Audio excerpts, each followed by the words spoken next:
everyone. Welcome. I don't know what happened to my my loading screen. It's not working.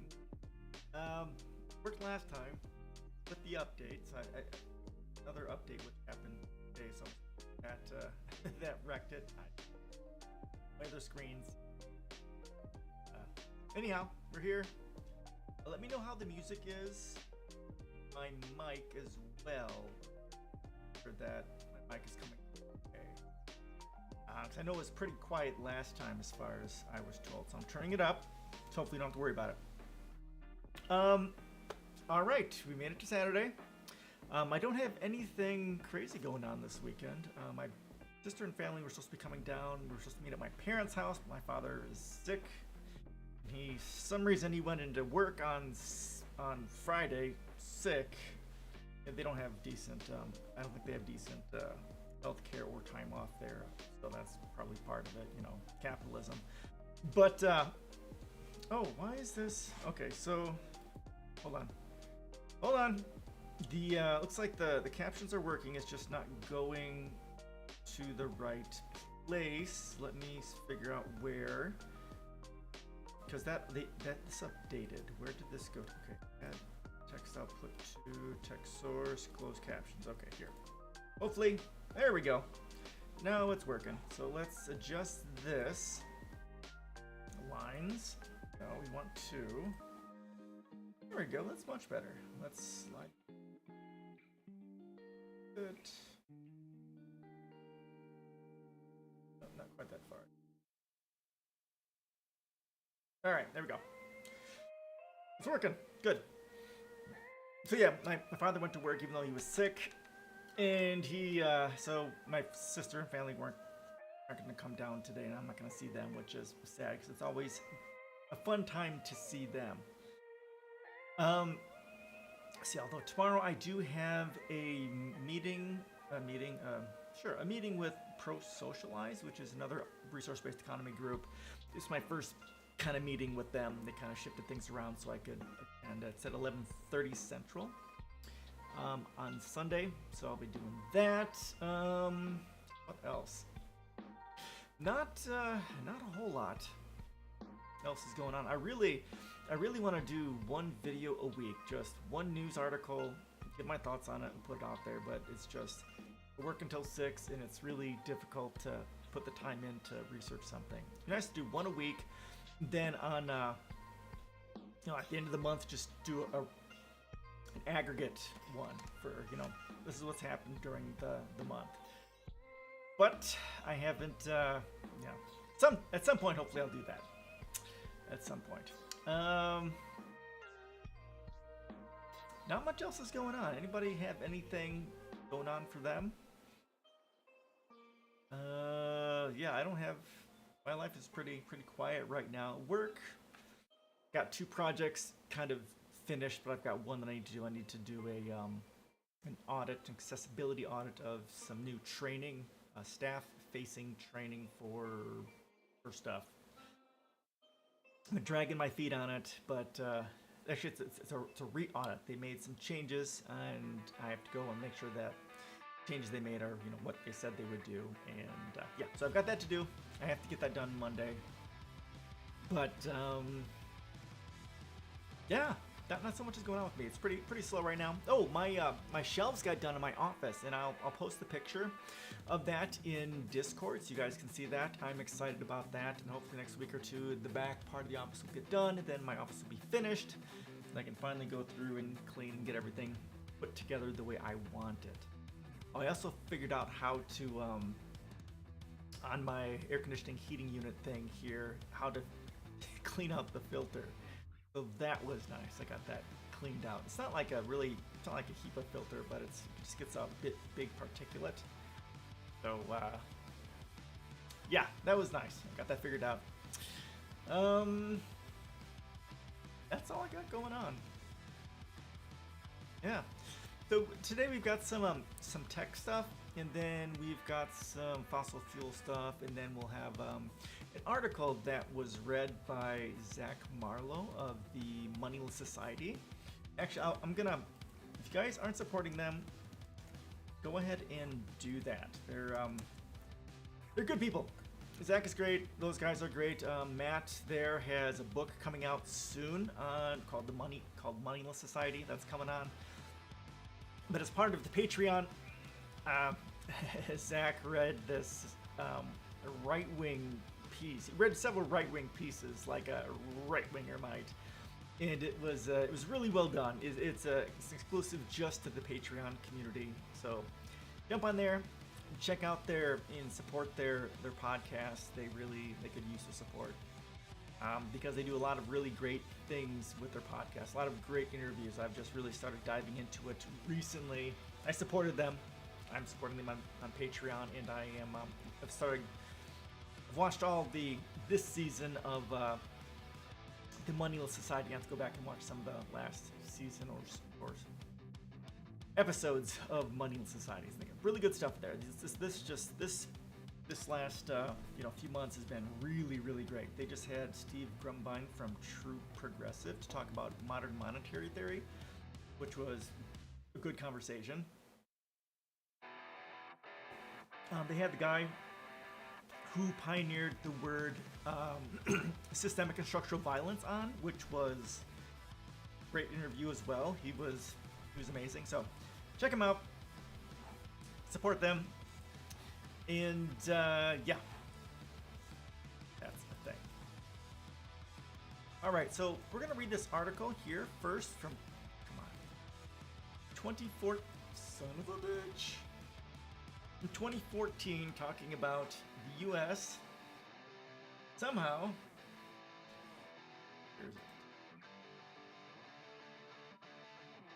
dragging itself to war with Russia through the Ukraine. Who would have thought? Let's just see what this guy has to say and see how correct he was on his prediction. This is John Pilger. I've heard the name. I don't know much more about this. So this is from like May of 2014. So we'll read this one. We got some tech stuff, and then we'll have some other interesting stuff to go through. A bit more tech to go through today. So in Ukraine, the U.S. is dragging us towards war with Russia. From John Pilger, May of 2014.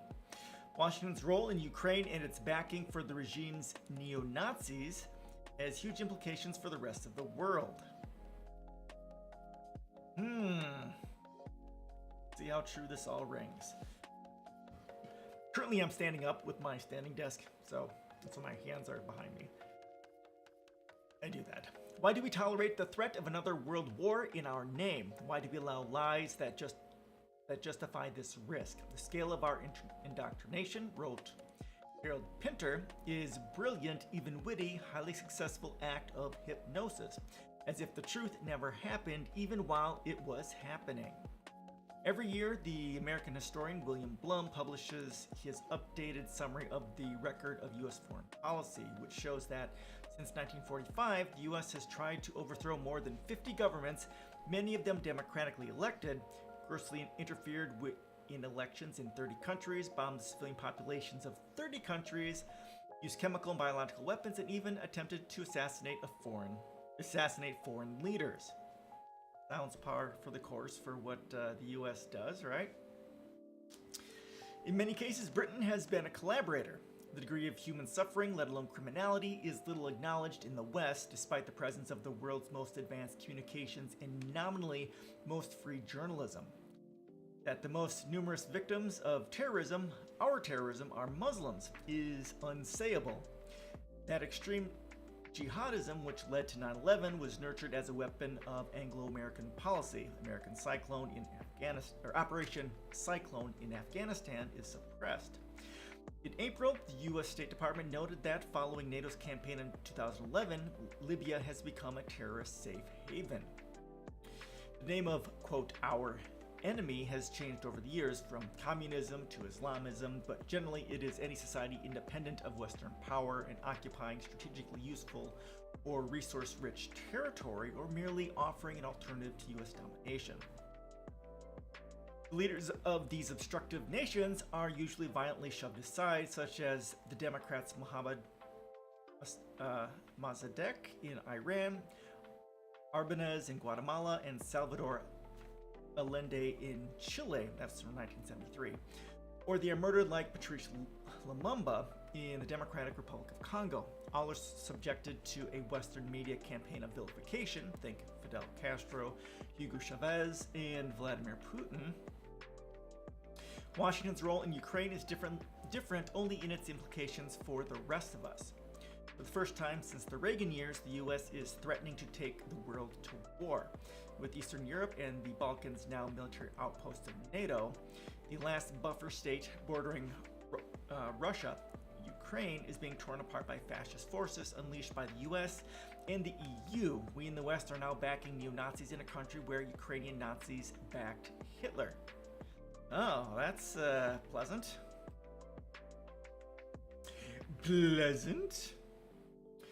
Having masterminded the coup in February against the democratically elected government in Kiev, Washington's planned seizure of Russia's historic, legitimate warm water naval bases in Crimea failed. The Russians defended themselves as they have done against every threat and invasion from the West for almost a century. But NATO's military encirclement has accelerated, along with US-orchestrated attacks on ethnic Russians in Ukraine. If Putin can be provoked into coming to their aid, his preordained pariah role will justify a NATO-run guerrilla war that is likely to spill into Russia itself. Instead, Putin has confounded the war party by seeking an accommodation with Washington and the EU by withdrawing Russian troops from the Ukrainian border and urging ethnic Russians in eastern Ukraine to abandon the weekend's provocative referendum. These Russian-speaking and bilingual people, a third of Ukraine's population, have long sought a democratic federation that reflects the country's ethnic diversity and is both autonomous of Kiev and independent of Moscow. Most are neither separatists nor rebels, as the Western media calls them, but citizens who want to live securely in their homeland. Again, this is going to be one of those issues that we have with nation states, with this separation, right? And it becomes about territory and resources and people competing and fighting for all this stuff when there's very little need to do that. Like the ruins of Iraq and Afghanistan, Ukraine has been turned into a CIA theme park run personally by CIA Director John Brennan in Kiev, with dozens of special units from the CIA and FBI setting up a security structure that oversees savage attacks on those who opposed the February coup. Watch the videos, read the eyewitness reports from the massacre in Odessa this month. Bust fascist thugs, burn the trade union headquarters, killing 41 people trapped inside. Oh my god. Watch the police standing by. Doctor described trying to rescue people, but I was stopped by pro-Ukrainian Nazi radicals. And one of them pushed me away rudely, promising that soon me and other Jews of Odessa are going to meet the same fate. Yikes. What occurred yesterday didn't even take place during the fascist occupation in my town in World War II. I wonder why the whole world is keeping silent. Footnote. Russian-speaking Ukrainians are fighting for survival. When Putin announced the withdrawal of Russian troops from the border, the Kiev junta's defense secretary, Andrei Parubi, a founding member of the fascist Svoboda party, boasted that attacks on insurgents would continue. In Orwellian-style propaganda in the West has inverted this to Moscow, trying to orchestrate conflict and provocation, according to William Hague. His cynicism is matched by Obama's grotesque congratulations to the coup junta on its remarkable restraint. After the Odessa massacre, the junta, says Obama, is duly elected. As Henry Kissinger once said, it's not a matter of what is true that counts, but what is perceived to be true.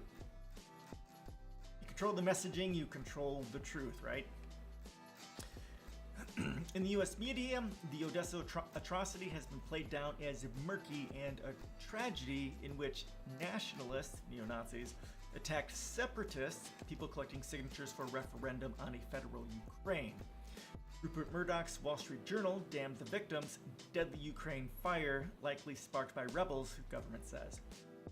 Propaganda in Germany has been pure Cold War, with the Frankfurter Allgemeine Zeitung warning its readers of Russia's undeclared war. For the Germans, it's a poignant irony that Putin is the only leader to condemn the rise of fascism in 21st century Europe. A popular truism is that the world changed following 9/11, but what has changed? According to the great whistleblower Daniel Ellsberg, a silent coup is taking place in Washington and rampant militarism now rules. The Pentagon currently runs special operations, secret wars in 124 countries. At home, rising poverty and a loss of liberty are the historic corollary of a perpetual war state. Add the risk of nuclear war, and the question is, why do we tolerate this? So, I don't think that Daniel Ellsberg thing that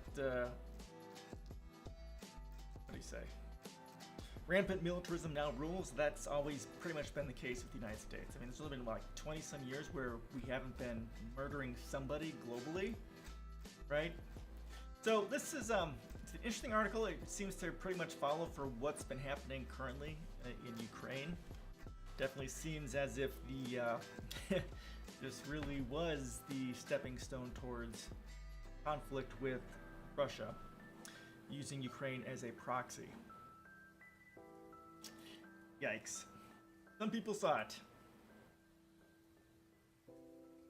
Oops, let me go over here. All right, any questions, comments, suggestions on that topic? I've got two articles on this. The first one is fairly small. We'll get through it because it's no, 2 articles? One article on this. It's just interesting to know. Anybody? Anything?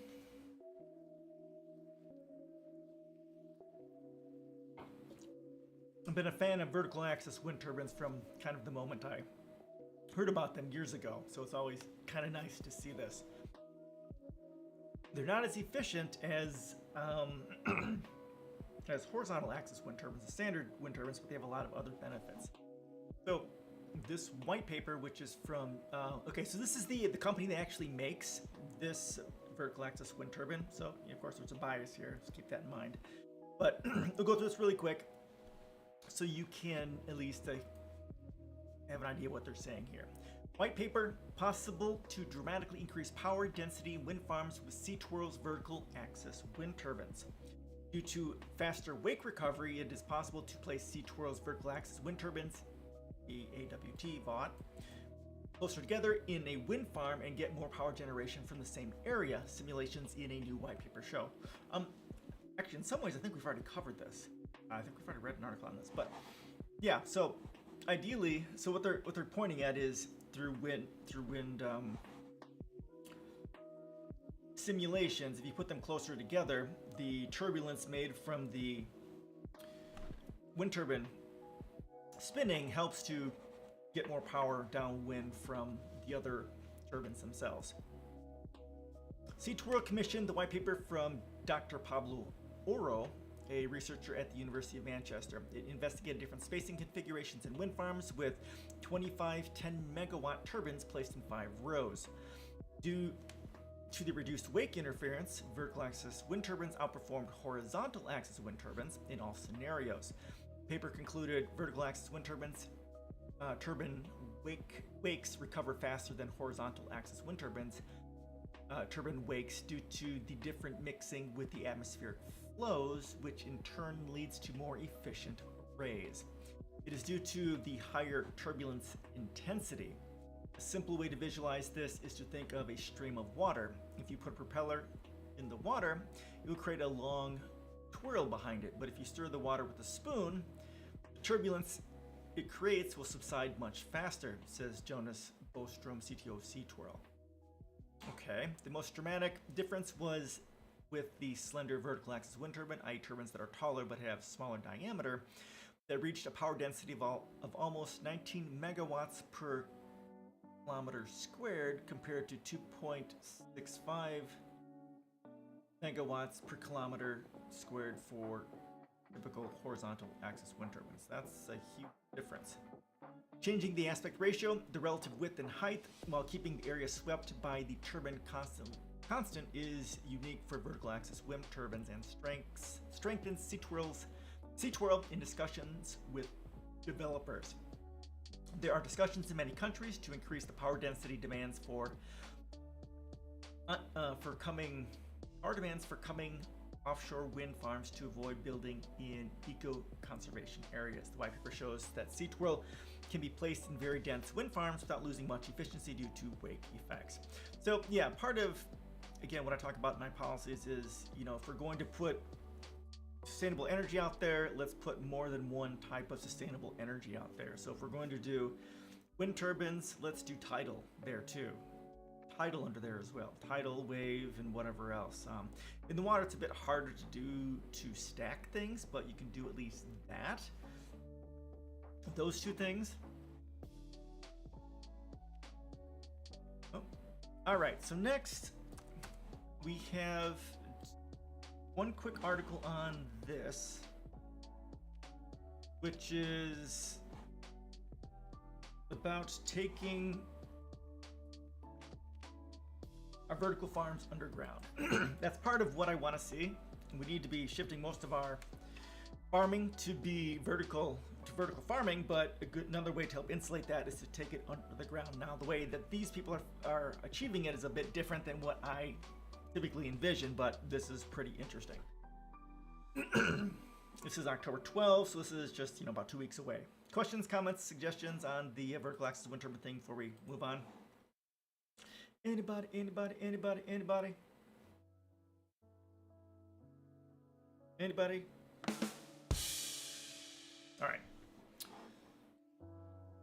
All right, Greenforge digs deep to farm underground.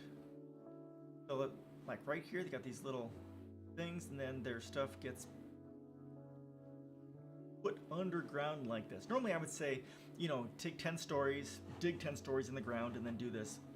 You could do this and then just have your normal vertical farm just underground, right? Underground levels. But here they're taking like little silos of food and putting them down there, which, when you have it underground like this, it has better temperature regulation. So this is pretty interesting. If you also, we read the, was it deep geothermal, where they're using the gyrotron to like burn their way down.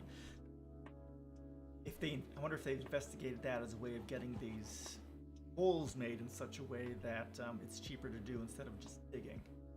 That's just something that came to me. All right, vertical farms usually look up. Aero farms, Plenty, Gotham Greens. These companies are trying to revolutionize agriculture by looking toward the sky with tall warehouses full of growing equipment extending upward.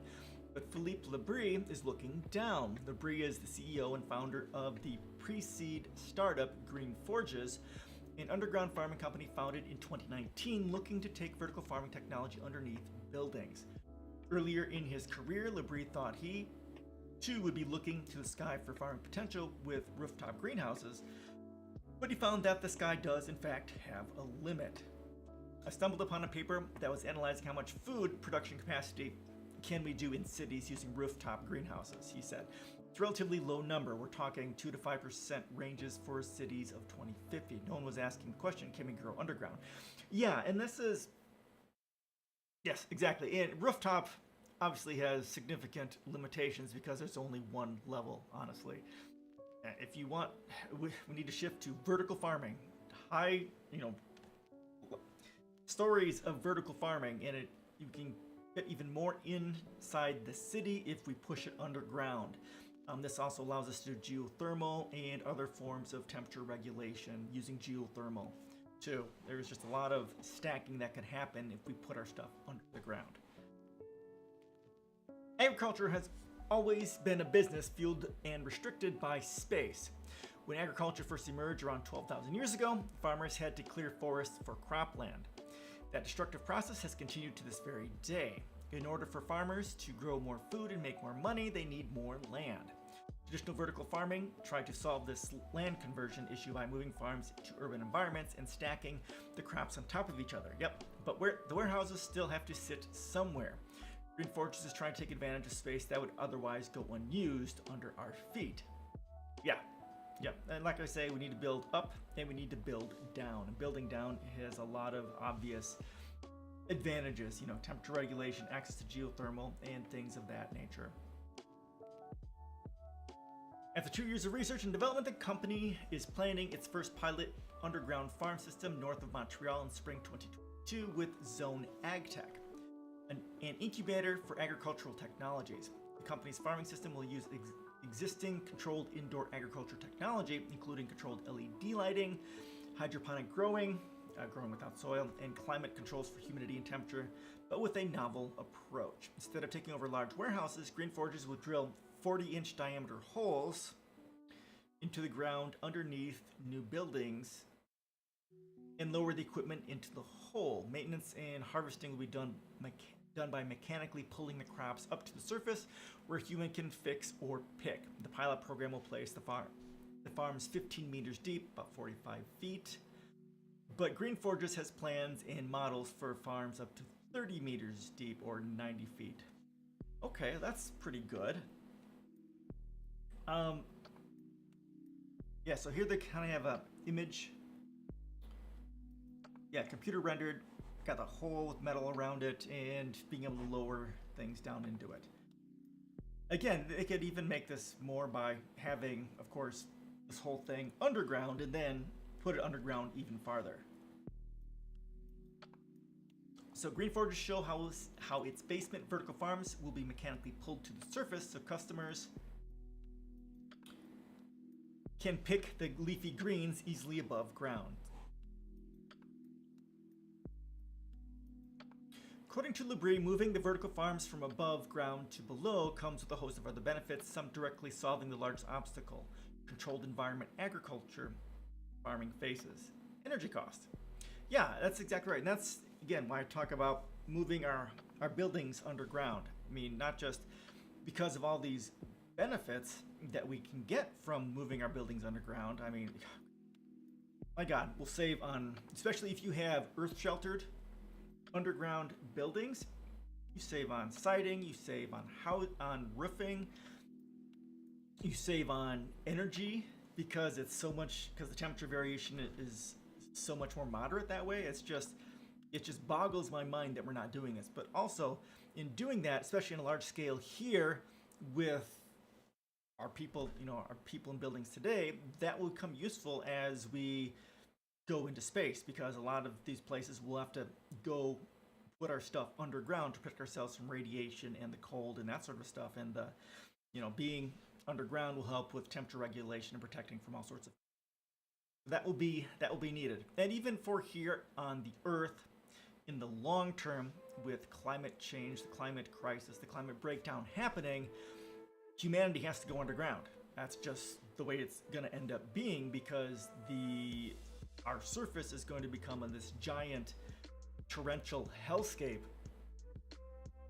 and life isn't going. Basically, as I've said here, in the next 200 to 300 years, almost all life on this planet is going to be gone. And if we are not living underground by then, most of humanity will be extinct as well. All right. And this is one of those technologies that has to go underground, farming, because the outside world with climate change isn't going to be able to, we're not going to be able to grow stuff. So we have to start farming underground. If the U.S. government and the governments around the world had any fucking brains, they would literally be buying 10% of all the farmland in their area, in their country, converting it to vertical farms, underground, specifically earth-sheltered underground vertical farms, right? And then producing food to feed their people. That's what every single country should be doing. But they're not. For surface vertical farms, one of the biggest energy loads is constantly having to work that HVAC system because the exterior temperature is changing. Hot, cold, wet, dry. They have to work it really hard just to keep the environment inside stable, Labrie said. Energy costs have made vertical farming more costly in terms of both emissions and dollars in some locations when compared to traditional farming. And it's one of the main reasons many vertical farms stick to leafy greens. It's just too energy intensive to make growing anything else profitable. Going underground could immediately eliminate the challenge of maintaining a stable environment inside while a changing one exists outside. And yeah, so this is kind of like geothermal as well.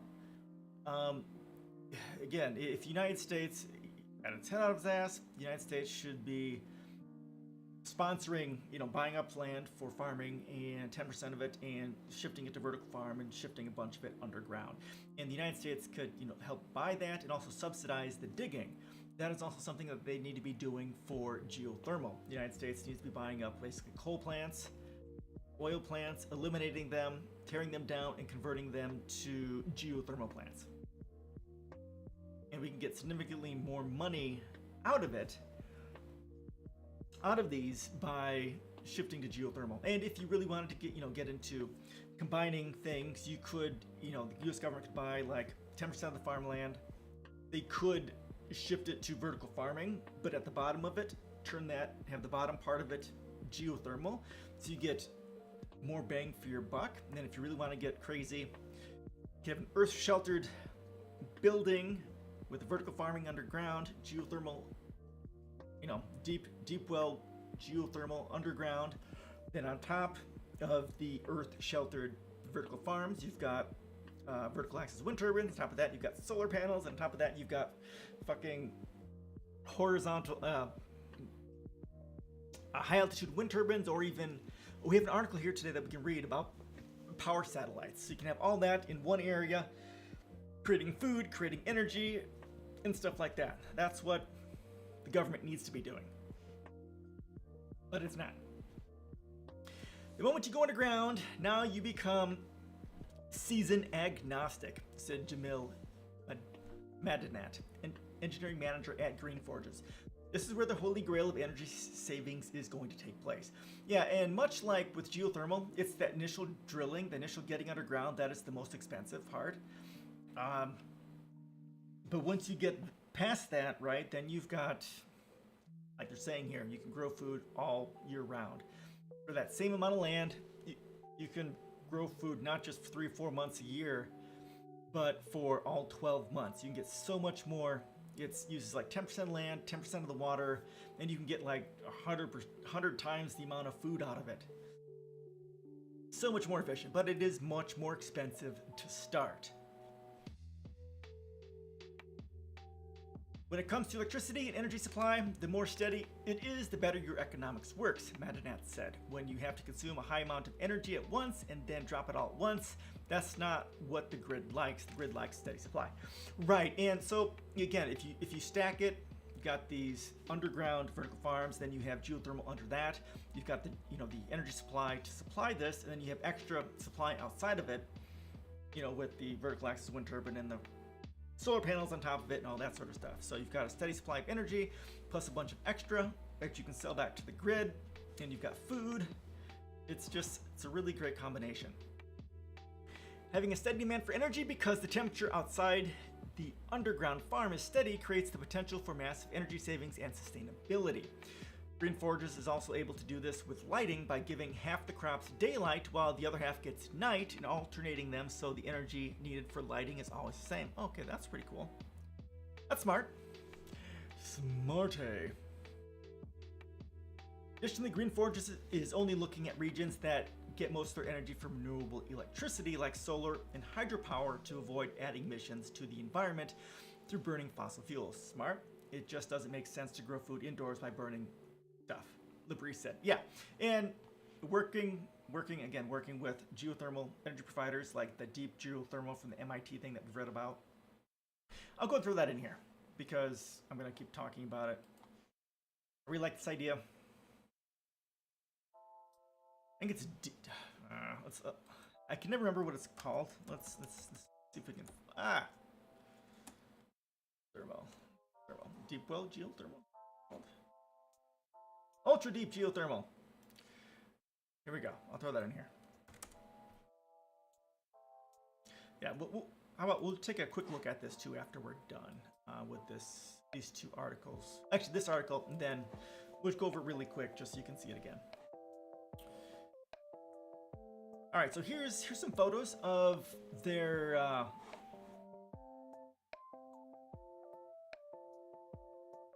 underground stuff. Let's look at 5 pictures. There we go. All right, so yeah, you can kind of see the things going underground. You can see the greens here and people attending to them. I don't like these capsules above ground. That doesn't quite as much sense. Should be one huge, building here. Yeah, this is ridiculous. This should be like one whole enclosed area. But you kind of see the picture. You just get an idea of it here. Going underground. Another one in the snow. And this is them coming up above the ground, I assume. Yeah, so here it is. Got the light here, and then all the food on the outside. There you go. So there's the pictures. All right, Green Forges predicts that its underground system will increase energy efficiency by 30 to 40% compared to traditional vertical farms. Currently, the company is sticking with traditional indoor crops like leafy greens, herbs, and berries. The company plans to produce about 2,400 heads of lettuce each month for a 100-foot farm, about 14,000 pounds a year. But Labrie hopes that with Green Forge's increased efficiency, he'll be able to graduate to other crops, even something as elusive and dramatic as wheat in the future. But of course, growing underground doesn't come without obstacles. According to Madanat, creating growing equipment to fit in a tunnel about the size of 2 truck tires poses a design challenge. Yep, I bet. The company has had to create its own hardware solutions to fit and be able to extract the system in such a small space. Humidity is another enemy underground the company is battling. Yeah, and that is, when we do talk about earth-sheltered buildings and going underground, humidity is one of those issues that really needs to be addressed, and that is one of the major downsides for going underground. But if enough of these buildings go underground, we'll learn how to combat it effectively, and then we can take significant advantage of earth-sheltered underground buildings. Because I really want basically kind of like an earth ship, but completely earth-sheltered and protected, and turn it into a bunker. So let's say we've got, and just throwing ridiculous numbers here. So let's say we've got 3,000 square feet, above and earth-sheltered and protected, and have another 9,000 or 10,000 square feet under the ground. Something like that. Have a bunker underground. Unlike vertical farm leaders, Plenty and Aero Farms, Green Forges doesn't want to become a grocery produce brand. Okay, instead, Labrie is focusing on appealing to the builders of new high-rise hotels or apartment buildings, creating an extra perk of fresh produce for guests or tenants, and a new revenue stream. You'll see a lot of potential with integration in buildings. We have interest from hotel companies and real estate developers, Labrie said. Integrating food production in buildings is not as easy as it looks. You have to sacrifice very expensive commercial or condo space. Wormman, how you doing? What's going on? Been a long time. How you doing?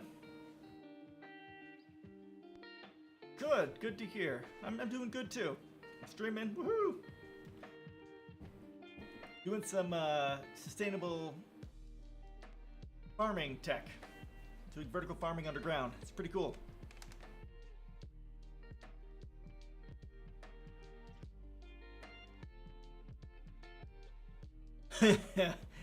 Aren't we always? That's kind of our thing, right? Yeah, the first article we read was here. It was an article from 2014 talking about the U.S. sponsoring a coup in Ukraine as a proxy for war with Russia, right? We could have seen that coming. I guess this guy could. John Pilger. I've heard the name. I don't know much about him beyond that. Yep, that's what we do. Murder people globally for fun and profit. That's terrorism is the United States' largest export.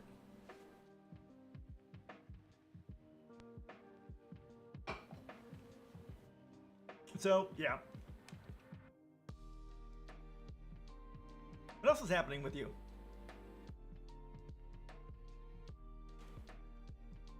Heard about military volunteers, like, oh, really? I haven't heard anything about that. I've heard that Russia is possibly looking at drafting people for the war, which isn't a good thing. But, yeah. Hopefully not like the International Legion or the Foreign Legion or anything like that. That doesn't make much sense to me. But yeah, looks like they're going to be drafting. I shared a post on Twitter of a guy who's trying to get into a doctorate program so he doesn't have to so he's not drafted. A doctorate program outside the country so he doesn't get drafted, I think it was.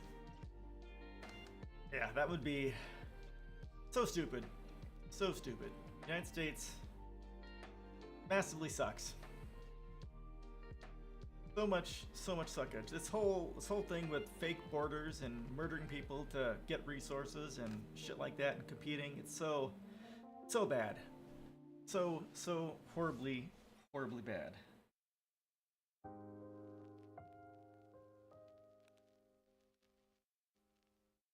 I'll go through this one in here for you. We just finished this. It's company. No, go back here. Which is looking at setting their vertical farms like this. Where's the farm? Where's the here? Okay, here's the 5 photo. Yeah. Yeah. So they're putting their food underground like this to get much more stable temperatures. And this here is the actual company who's kind of sponsoring this. See right here, this giant hole. They put the food in the ground. They got the light in the center.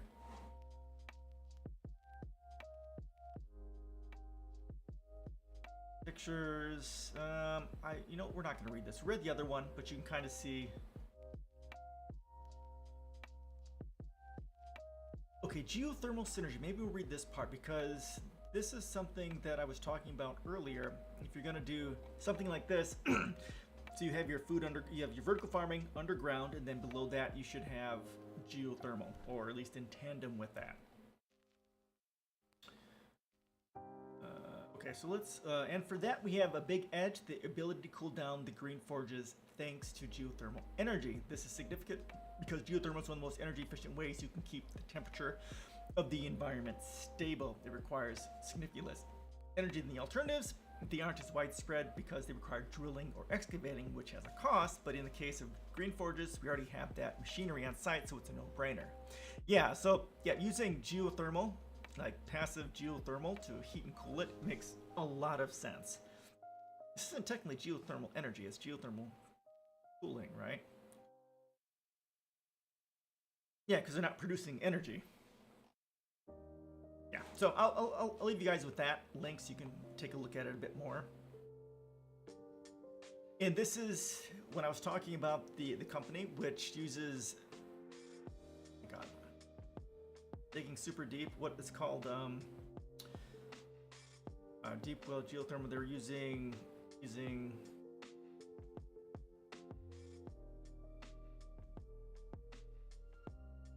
thingies to burn their way down into the rock. Well, it's here. You can read about it. I think it's awesome.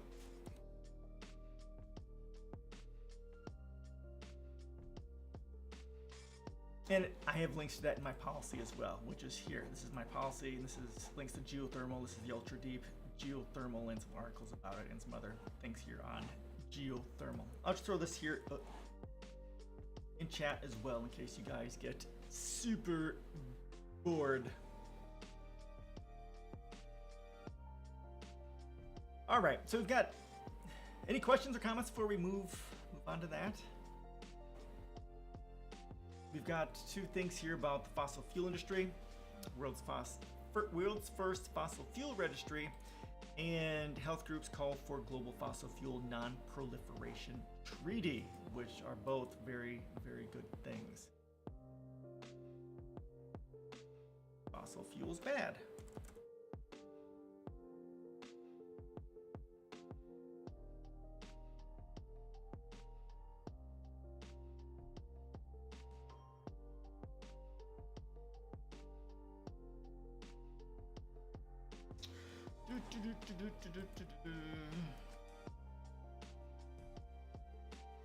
All right, any questions or comments before we continue on to this one?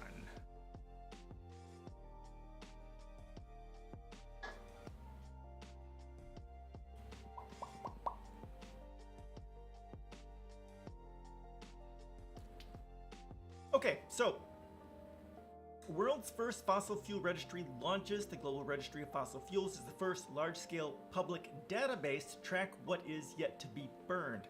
Whoa! Big stuff. Out there were contract soldiers and Wagner PMCs in Ukraine before the partial mobilization. Now partial mobilization and at least 300,000 soldiers are being sent after trainings for sure. But we're talking about those who had combat experience or have already served. This does not apply to students and other young guys, guys who are going to the army because they reached military age. Yeah, drafting. Okay. Yeah, I haven't delved deep into this at all.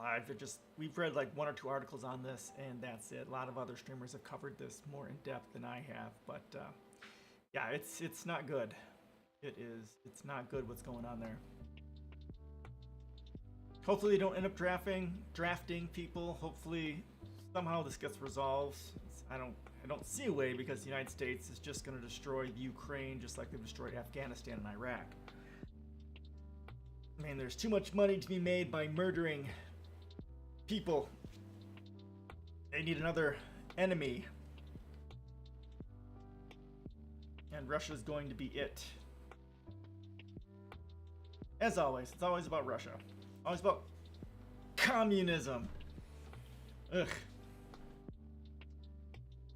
Not that they're at all communist, because they're definitely, most assuredly, capitalist.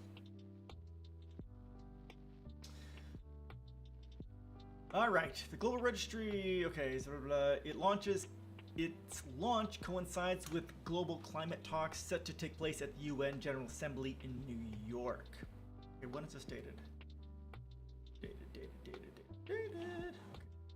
Okay. Here. September 19th, so just about a week ago. I wonder if they include, no, it's not fossil fuels. Okay, nuclear is not fossil fuels. That won't be in there. The database will allow the public to have a better idea of the world's fossil fuel reserves and future emissions. Okay. The world's first database for tracking global fossil fuel production, oil and gas reserves, and emissions is set to launch on Monday, according to the Carbon Tracker and Global Energy Monitor. The Global Registry of Fossil Fuels is built using data for more than 50,000 fields in 89 countries, which covers about 75% of global reserves, production, and emissions. Its launch coincides with climate talks taking place at the United Nations General Assembly in New York. Okay, give me the date and time on that, or the date on that at least. While there has been private data available for purchase, this database is available for public use, first for a collection of this size. It differs from public data maintained by the International Energy Agency, which looks at demand for fossil fuel as it tracks what is yet to be burned. Yeah, all these databases need to be open and need to be free so everyone can access it and do the number crunching freely. With the registry, it will be much easier to include expected future emissions into the analysis and thus identify and prioritize the companies with the greatest risk of harboring assets likely to become stranded, said Eric Christian Peterson, head of responsible investments at the Denmark-based Nordea Asset Management. Organizations behind database hoping for more climate accountability. Yeah, that's... referendum September 23rd to 27 are currently being held in the territories occupied by the Russian troops about joining Russia. Donetsk, Luhansk, Zaporizhzhia, Kherson, and Kharkiv, I think.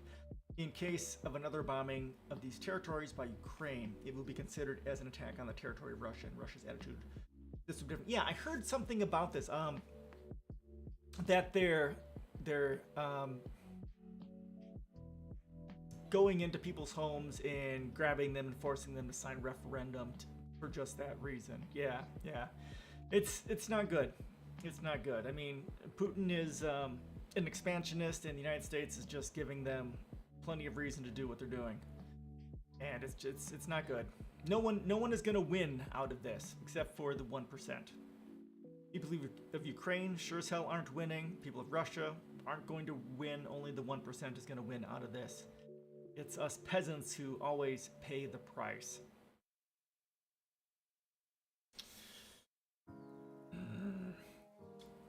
Civil society groups have got to get more of a focus on what governments are planning to do in terms of license insurance. I don't think the people are forcing at least Indonesians, to really support Russia. Okay, good to know. Too much fun. Okay, all right, yeah, I've heard something about that too. There's, when Ukraine, there's a parts that are definitely Russia leaning than they are the West leaning. So yeah, I can believe that.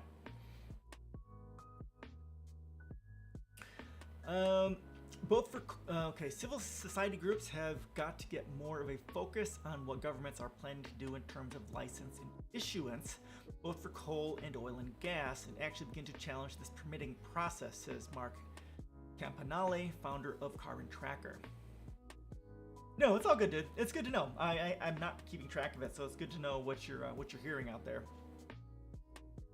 Yeah, it's nothing good. I really want to cover more anti-capitalist stuff, but mostly what I've been getting in my feed recently has been sustainable tech and environmental stuff. So yeah, it's good to have it. The database is being released as 2 sets of climate talks take place at the international level, starting with the UN General Assembly and followed by COP27 in Sharm el-Sheikh, Egypt in November. As the world is in dire need of carbon reductions, critical data may arm environmental and climate groups to pressure national leaders to agree to stronger policies that could result in lesser carbon emissions. It's wishful thinking. Definitely wishful thinking, but yeah, more data can definitely, hopefully, potentially help that. So, there you go. First fossil fuel registry.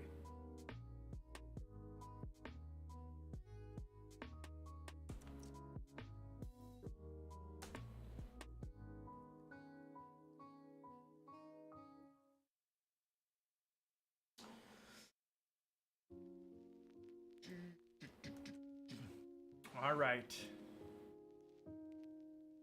Next article. Health groups call for global fossil fuel non-proliferation treaty. World Health Organization, almost 200 other health associations urge governments around the world to halt environmental vandalism. That is good. This is from the 14th, so this is about a little over, not quite 2 weeks ago. The World Health Organization, WHO, and almost 200 other health associations have made an unprecedented call for global fossil fuel non-proliferation treaty. A call to action published on Wednesday urges governments to agree to a legally binding plan to phase out fossil fuel exploration and production. Oh, similar to the Framework Convention on Tobacco, which was negotiated under World Health Organization auspices in 2003. Okay, that is huge. If it's legally binding, I mean, that's pretty much the big issue we have with the COPs, with the Paris Climate Treaty, and all these other things. Is none of these have teeth. None of these are legally binding. So if we had a treaty which was legally binding, that would radically change things. Hopefully. Okay, good. Modern addiction to fossil fuels is not just an act of environmental vandalism.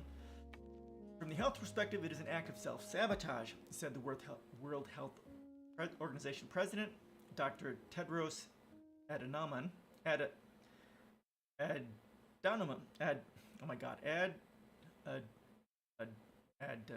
Adhanom. There we go. Ghebreyesus. Diarmid Campbell-Lendrum, the head of the World Health Organization's Climate Change Department, said the letter was a watershed moment. This is the first time the health sector has come together to issue such a statement explicitly about fossil fuels, he told The Guardian. The current burden of death and disease from air pollution is comparable to that of tobacco use, while the long-term effects of fossil fuels on the Earth's climate present an existential threat to humanity, as do nuclear weapons. Yeah, so in my environmental policies, right? What is it? 8 million? Yeah, here we go. There's 8.7 million. This one says 13 million. Okay, so 8.7 million, 8 to 10 million people, 15 million. people die each year just due to pollution. So here's an article you can read on that.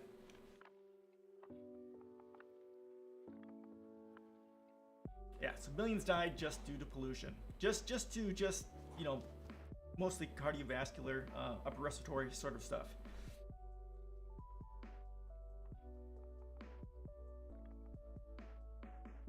The campaign to end fossil fuel exploration and production has won wide support from the Dalai Lama and 100 other Nobel laureates, the Vatican, several cities and island states, more than 1,000 health professionals, and almost 3,000 scientists and academics.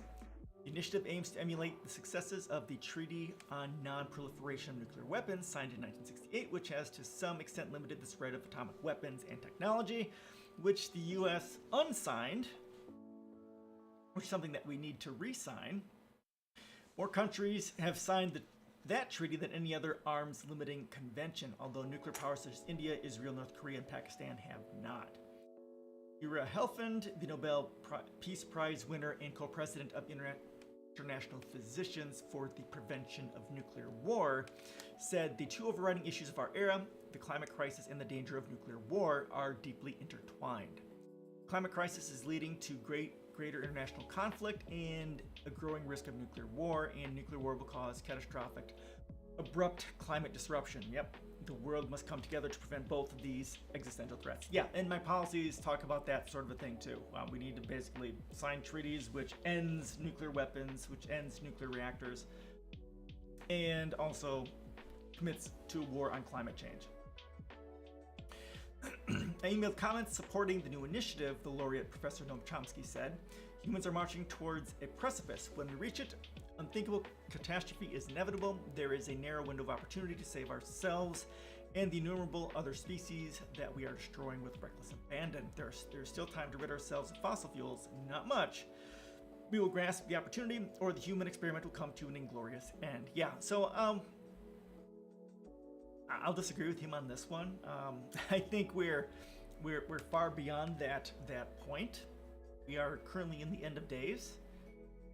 Again, humanity is going extinct the next 200 to 300 years.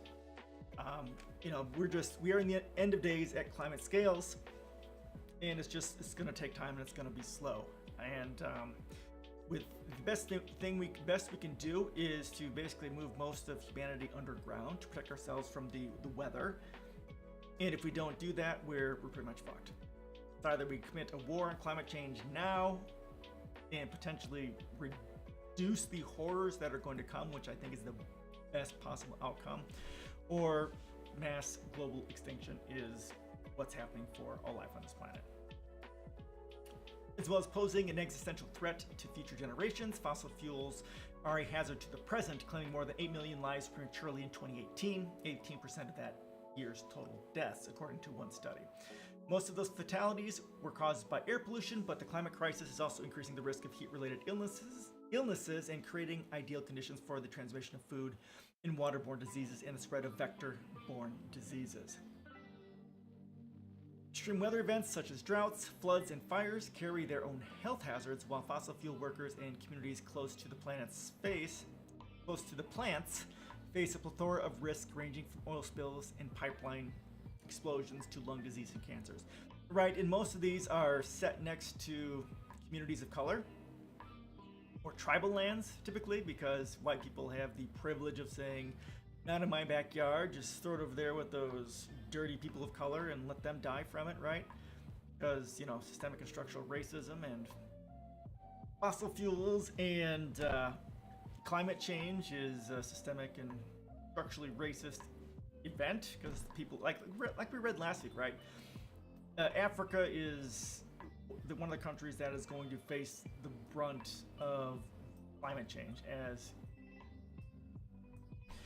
because the global north has been looting the global south, specifically Africa, for hundreds of years.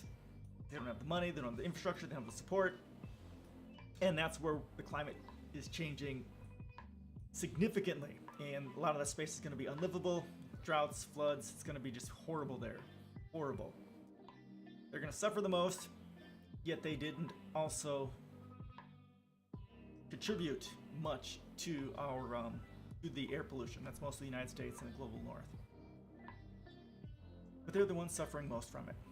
The new initiative says that the clean energy transition must respect indigenous rights and be just for every worker, community, and country. Ruth Etzel, the co-chair of the International Pediatric Association's Environmental Health Group, said, "We have an ethical duty of care, and we cannot stay silent about the global health risks that fossil fuels represent. Our message to government leaders around the world is this: the health of everyone alive today and of future generations depends on phasing out fossil fuels rapidly, justly, and completely." Yes, 100%. 100% I support this. Yep, definitely needs to be done.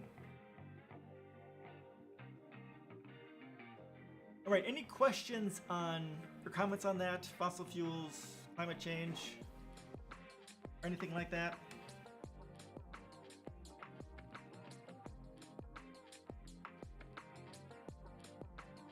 Because now we have a right-wing article that we're going to go over.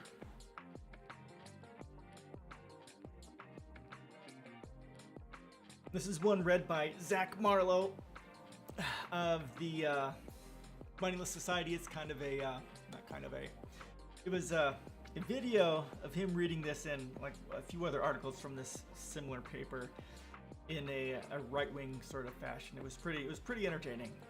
So if you haven't backed Patreon and looking for something to back that's leftist, Moneyless Society is amazing because that was awesome. So he read this one as his first one, and I'm gonna read this one too because it's pretty. There's a lot here to dissect, and it's kind of interesting to see what the right is saying is, considered left, and what what they're saying. I don't do this very often because I can't stand, listening to the sociopaths talking about stuff. But he read it, and it was pretty interesting. Okay. So, Victor Davis Hanson, the left should be happy with Biden. This is from the July 23rd. This is from, a month ago. 2 months ago? 2 months ago. This is from the Las Vegas Review-Journal, which seems very right-wing. But let's see what he has to say here. We can kind of dissect it and learn more about what they're saying and what they're saying, why they're totally fucking incorrect. Any questions about this before we begin? It's gonna be interesting.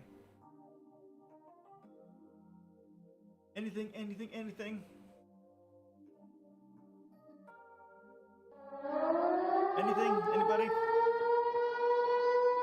Anybody? All right. Let's do this. The left should be ecstatic that President Joe Biden has given them everything they wanted. This is just, it's so... It's just... The United States' politics is so right-wing that what they consider left is what Democrats are talking about, and what Democrats are talking about are what Republicans are talking about. Just not as nicely. Like the actual left, people like me, we have gotten absolutely jacked. We've gotten nothing that we wanted. The actual left in the United States, has gotten nothing of what we wanted. All we've gotten is more innocent people dying, not just here at home from COVID, because Biden hasn't done anything for COVID, but also people in Ukraine are now dying because of the US's militarism. The actual left, if you aren't anti-capitalist, if you aren't anti-colonialist, if you aren't anti-imperialism, you're not left. Just start with those three things, right? If you're not for universal healthcare, universal education, universal housing, right? Universal daycare, and stuff like that, you're not left. And that's what actual leftists support.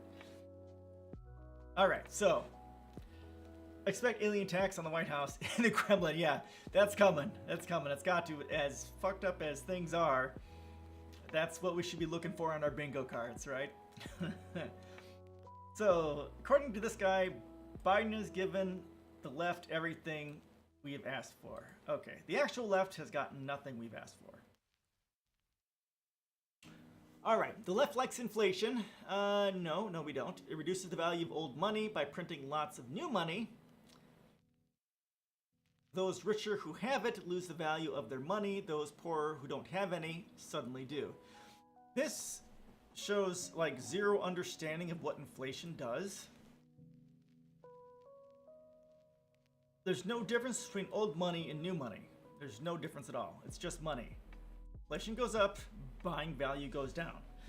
All it means is for rich people is maybe I buy one less yacht this year. Whereas people who are poor, because of inflation, they don't have more money. Instead of being able to barely scrape by and pay for electricity, pay for rent, and possibly get their, insulin rationed. Now, especially with as high as inflation is currently, they're having to forego their insulin, having to forego electricity, having to forego rent. So this is fucking beyond like zero relation to any reality. Now, this is actually what I expect right-wing stuff is, but this is a little too on the nose for what right-wing stuff is. When combined with low interest rates, inflation roars even louder. Not since former President Jimmy Carter has a Democrat been so insistent on inflating the money supply. Okay, so yeah, low interest rates can increase inflation because that means there's more money in circulation. That's a true statement. I got one thing right. That's good. However, like, I don't know how much Carter did, but I know Reagan, like, was it Romney said that Reagan proved that deficits don't matter, right? I mean, conservative deficits spend like a motherfucker because, they don't pay for anything. You give money to the rich and they go to war, and that's pretty much it. And the people suffer. For decades, the left has amplified former Energy Secretary Stephen Chu's 2008 dream that the government must spike fuel costs up to European levels.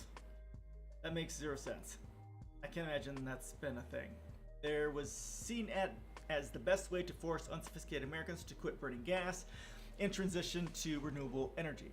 Biden took that sermon seriously. Okay, so this is like incorrect. Biden has basically very little, if anything, to do with this because the fossil fuel industry is making record profits.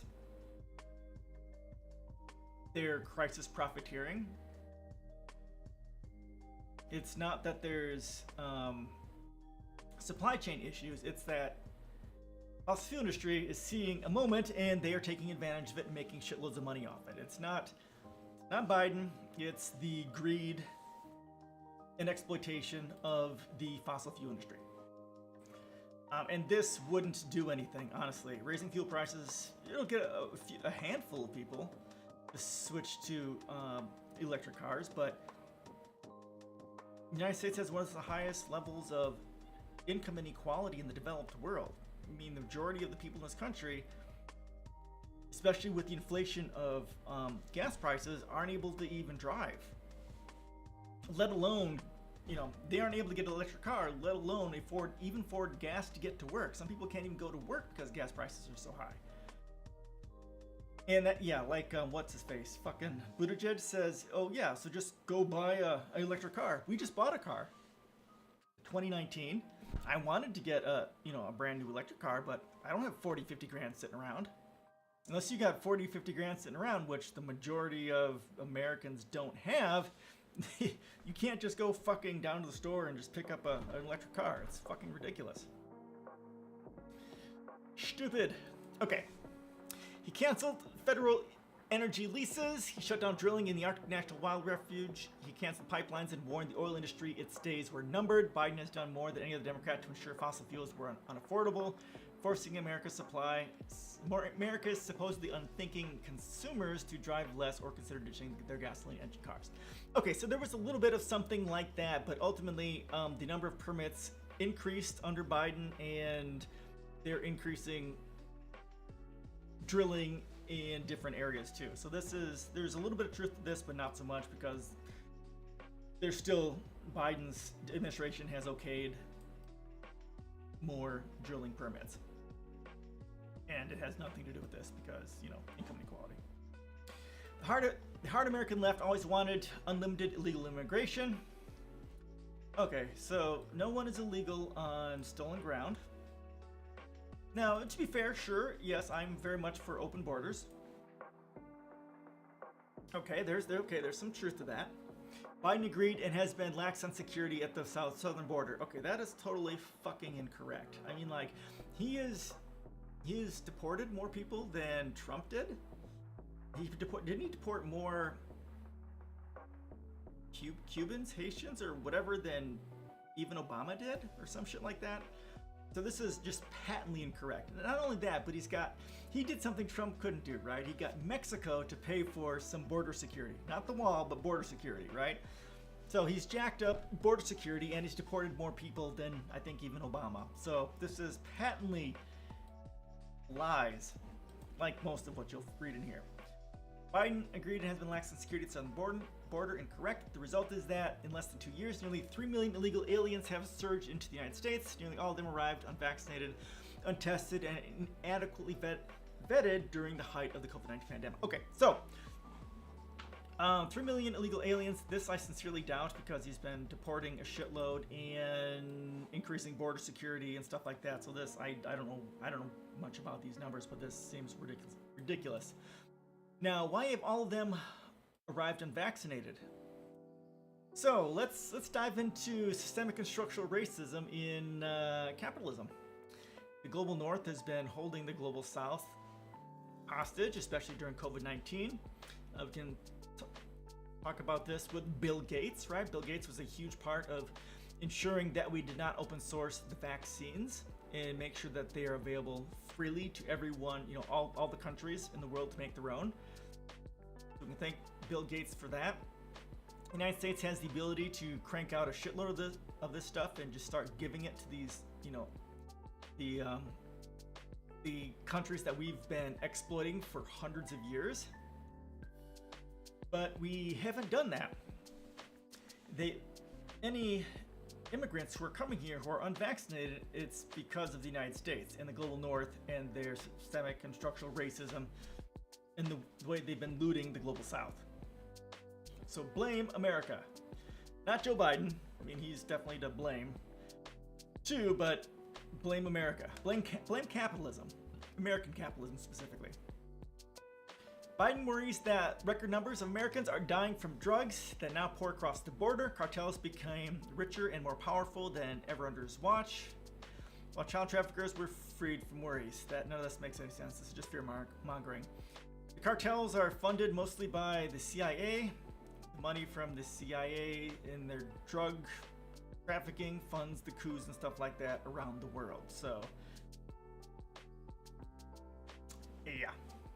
Biden did more than any prior Democrat to ensure massive illegal immigration as part of the leftist dream of flipping red states blue by changing the demography. Lies, because he's lies. That's just fear-mongering, because immigrants! Ah! The left rails about imperialism. True, the actual left does. Neocolonialism, yep, and military expenditure, yep. So that there's some truth there. Okay, that's rare. So on the other hand, the right is about colonialism and military and imperialism, which is true. Biden, without warning, simply yanked all U.S. troops from Afghanistan. Okay, that is incorrect. That is patently incorrect. That started under Trump. Trump arranged for it. Trump did this. And Biden just was left holding the bag. He could have said no to it if he wanted to, I suppose, but he kept going with whatever that Trump had arranged and was left, kind of holding, allowed himself to be holding the bag, and he did a shitty job of it, of course, because, Democrats are horrible. So, incorrect. Mostly untrue, I guess. But, yeah, troops were taken from Afghanistan. That's true. He abandoned a $1 billion new embassy, a $300 million refitted U.S. airbase, and $80 billion worth of sophisticated arms and equipment. Yep, okay, sure, I believe this. And why would the United States do this? Well, that's to ensure that right-wingers can fearmonger, but also to make sure that any potential terrorist organizations coming out of Afghanistan, or at least the Afghani government, has more military with which to do as such. It's important for the United States in their foreign policy to make sure that there are plenty of potential terrorist organizations, or people at least that we can fearmonger about, to raise military actions against. We have to ensure that military is always a thing. In other words, Biden did more than any other prior Democrat to ensure the United States was humbled abroad. Incorrect. And its expeditionary forces taught a lesson about the evils of foreign interventions. Not even close. The left fetishizes race. It enshrined the idea of good racial discrimination. To stop racial bias, one must be racially biased. Biden was the first president to promise in advance that his running mate had to be both black and female. Okay, I think he did that. For his cabinet picks, Biden ignored most criteria of prior experience and specific expertise, but instead ensured that his administration was diverse. That is patently incorrect. I mean, most of his people were handpicked by Wall Street for their specific expertise. So that's not correct. So it might be, he might have wanted things to be ethnically and racially gendered diverse, but expertise is still there. It may not be the expertise that should be there, right? We should have mostly activists in office and not Wall Street people, but, there you go.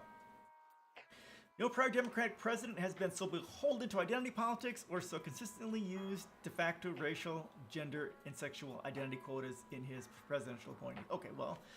Okay, so identity politics, that's almost 100% of what Republicans do. I mean, Democrats do it too, right? Because if you don't vote for Hillary, you're a misogynist, right? And so on and so forth. But both parties are quite beholden to identity politics. That's how they manipulate voters to vote for them, right? So they both do that. Although this may have been the first major time when this has been overtly a thing, sure, but big fucking deal. It doesn't matter. Intersectional imperialism, intersectional austerity doesn't mean jack shit. Doesn't mean jack shit. It's just fear-mongering, that's all it is. Just because you've got women, a black woman, taking part in the devastation of Ukraine doesn't make the devastation of Ukraine any better. It's just like the memes say, right? The bombs are dropping, but they've got, hashtag pride on them. That doesn't change the violence, doesn't change the harm. The bombs don't start dropping no matter how diverse the cabinet is. The poverty doesn't stop no matter how diverse the cabinet is. The left for years has railed about the criminal justice system. True statement. It believes punishment does not really deter crime. Science backs that up, which is instead a result of racism and toxic capitalist system. Okay, yep, there's a lot of fact in here. I don't, yeah, okay, sure, yep. Biden agrees. No, he doesn't, because he's putting more police on the ground. God. Federal attorneys mimic the so-called George Soros city and county prosecutors to enforce the law largely according to ideological directives. Incorrect. This is just fear-mongering. Complete fear-mongering. I mean, this is patently, this is correct. I mean, this is... The criminal justice system, police don't deter crime. Punishment doesn't deter crime. There's plenty of studies on this. And the system is systemically and structurally racist. True statement, and it is because the system, capitalism, monetary systems is the charge. Is what makes it that way. That is true. No prior president has managed to weaponize the Pentagon, the FBI, or the CIA in ways that have transitioned them from traditional institutions to woke avatars of social revolution. God, this is fucking stupid. Again, they're using identity politics here and culture war here. There's no truth to this whatsoever.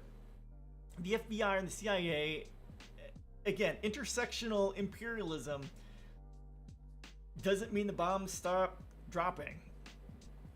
Just because there's more women and LGBT people in the FBI and the CIA doesn't mean that we're still not murdering and tormenting activists. It doesn't mean the bombs are going to stop dropping. It doesn't mean that poverty is getting any better. It's not. This is again, culture war, identity politics bullshit, trying to pull away from the fact that the CIA and the FBI and the Pentagon are still doing the same bullshit that they're doing. Whether or not they have more diverse members engaging in the devastation and the poverty doesn't change anything. It doesn't matter in any way that matters. No prior Democratic president has so attacked conservatives, a strict constructionist Supreme Court, and the Republican Party. I don't know about that. I know I did listen to his MAGA Republican speech, which was overtly fascist. I mean, Democrats are fascists, but this one was much more overtly fascist than Democrats. Same thing here. Than Democrats typically are. So maybe, I don't know. I'm not quite so. I haven't listened to every single speech that presidents have given. But okay. So why is the left so eager to oust Biden, or at least ensure that he does not dare seek re-election 2024? Okay, so the real left, because Biden isn't left. Biden is a moderate Republican at best. So it'd be nice to have someone actually left. I mean, Bernie. We've got the left, bitching about Bernie Sanders and the squad, which I think is quite relevant, and I tend to agree with it too. But the Democrats aren't ever going to allow an actual left-leaning person to have any power that matters. I mean, we've seen this specifically with Bernie Sanders, right? He's been effectively neutered by his capitulation to the Democratic Party in 2016 and 2020. I mean, he's had his nuts cut off. And the squad is calling Pelosi one of the most horrible human beings in human history. Mama Bear, what are they doing? They're not leading marches and rallies to free the children at the border. Now it's a kinder, gentler child prison or whatever, right? So, yeah, it'd be nice to have someone. Well, you're not going to have anyone actually left-leaning become the primary presidential candidate within the Democratic Party, because, like they say, the Democratic Party is where social movements go to die, and that's what we've seen here in the last 8 years. Jim Crow, Dementia Joe, right? Why wouldn't they want him to run? Well, he's senile, and he's the architect of many of the problems that we face, especially when it comes to racism in the criminal justice system in this country. So, yeah, fuck that guy. Fuck Joe Biden. All right. Strangely, leftists do not grasp that Biden's current record and unpopularity not just from his unmistakable cognitive decline. True statement. The problem is not just his often toxic personality or his creepy habits of trying to shake the hands of invisible people or violating private space of younger women. That's true. Oh, Comrade Yuri, thank you so much for the follow. Welcome. How you doing today? Yeah, we're tearing apart this right-wing article, which people from Moneyless Society, Zach Marlowe from the Moneyless Society read in the kind of way that a right-winger might read, and commenting on it. Hope you're doing okay. Happy Saturday. Yeah, so this is truth here. He's unpopular because he hasn't done jack shit for COVID. That's a huge part of it. I'm good. I'm very good. It's Saturday. I'm streaming. I have a chance to stream once a week right now. Saturdays at 2 to 5 U.S. Central. Oh, thank you. You don't have to thank me for that. I'm not proud of it. As far as I'm aware, I was involved. I was in the military 92 to 98, and I was part of the Persian Gulf War. I was on the USS Enterprise, and I'm fairly sure we were responsible for the initial bombing of Iraq. And I'm not at all proud of that. That's something that kind of fucks with me every single Veterans Day and Memorial Day and that sort of a thing. I had attended one of my daughter's Veterans Day things when she was a bit younger. She's 13 now. I think she was 7 or 8 at this time. And I was a wreck on that Veterans Day because all I saw, were children up there. This is probably 6th grade, actually. That 5th grade? I don't know, one of those two. All I saw was children performing their little thing on the stage, and just saw just a bunch of bloody dollar signs of these kids who are just going to go in the military because we have this culture of violence in this country that's all about murdering people globally for fun and corporate profit. It's just, you know, it's our culture to glorify war and to glorify the murder of people in different countries. It's very tribalistic and horrific. But thank you. But yes, these are good reasons why Jim Crow Dementia Joe isn't popular, and he's right about this. But the big thing is he hasn't done jack shit for anyone except for his corporate donors. I don't like these wars, but I do respect yourself. Well, thank you. I appreciate that. Where are you from? I'm from South Central Wisconsin in the United States. Kentucky. All right, cool. How do you like it there? I think we're in the 60s here. What's the weather like there right now? You know, our weather's fairly mild overall because we're quite a bit north. I'm a lot more north than you guys are, but it hasn't been so bad this year. Actually, my wife turned on the furnace yesterday. It's peaceful, pretty boring, 75 degrees. That's nice. Yeah, I like Wisconsin. I'm very fortunate to have been born and to live in this area. It's really nice. We're in a small town, and it's a really nice little town. People are great, and the weather is great because we're north enough. The winters now are really mild, but when I was growing up, back in the day, they were like in October, we would have like 2 feet of snow. And we'd be walking uphill both ways in the snow, right? But now we're lucky if we're going to have, significant snow by Christmas. And we'll be lucky if we have snow by Christmas at all. I mean, it's so bad with climate change. So yeah, it's pretty nice here. It's pretty moderate, which is nice. But, it's just a sign of the horrors that are coming. Snow in the early parts of the year. Oh, okay. Later in the year. Okay, all right, cool.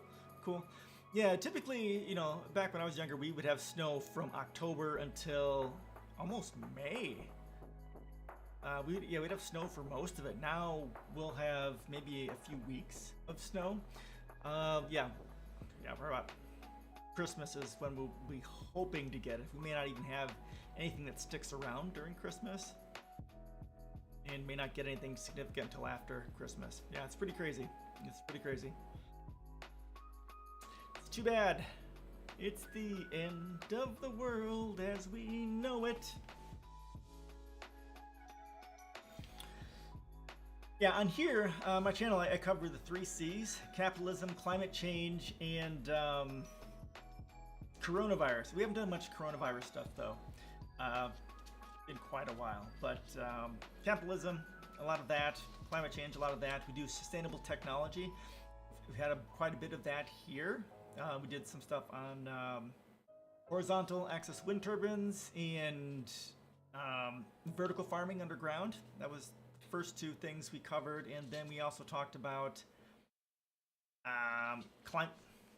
fossil fuels. Here we go. So health groups call for Fossil Fuel Non-Proliferation Treaty, and this one here, Fossil Fuel Registry. Now we're onto this article here about what right-leaning people say. I've never done this before. It's my first time doing that. You're cool with discussing different views and talking about what you think about politics, right? Just seeing what's up. I'm not trying to argue. I just think it's a good way. I don't normally do that because I get so just ravenously pissed off at the pure psychopathy of right-wingers. But I have no problems talking about it. If you've got something you want to talk about, throw it in here, and then we can talk about it. As I say, I have no problem telling you you're wrong. No bias there, right? But sure, let's do it.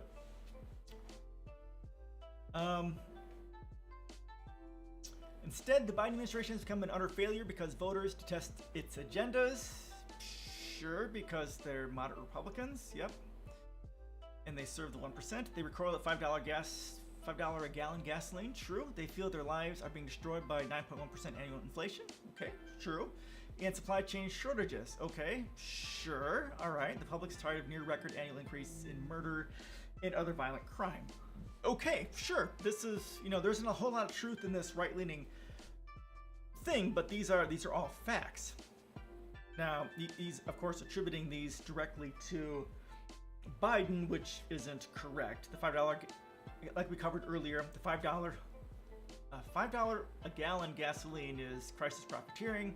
Annual inflation is crisis profiteering. It's not necessarily anything directly involved with Biden. And annual increase in murders and other violent crimes. Sure, that's, all this stuff is because of what the Biden administration has failed to do. The increase in murders all has to do with the increase in actually all this stuff here, right? All this stuff is a transfer of wealth from the people to the 1%, the top 10% or 20%, right? As inequality goes up, violence and crime all goes up. So these two things are, inversely proportional. As rich people get richer, no, actually, the directly proportional. As rich people get richer, crime goes up because inequality goes up. So, but yeah, the Biden administration is, Biden, Democrats in general, and Republicans, of course, are both responsible for this because both Democrats and Republicans serve the 1%. We have a one-party system. Oh, and so, I do have my own policy site. That is here, and I have my own blog as well. I've been blogging for a decade. And here's my post on lesser of two-wheel voting, where I talk about, how the Democratic Party is the controlled opposition party. They're both the party of the 1%. They both serve the 1%. It's the point of the Republicans to destroy progress, and it's the point of the Democrats to prevent progress. Both of them will result in this.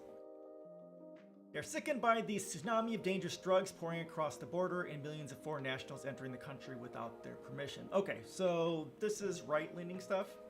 No, both parties are corrupt and broken and serve the 1%.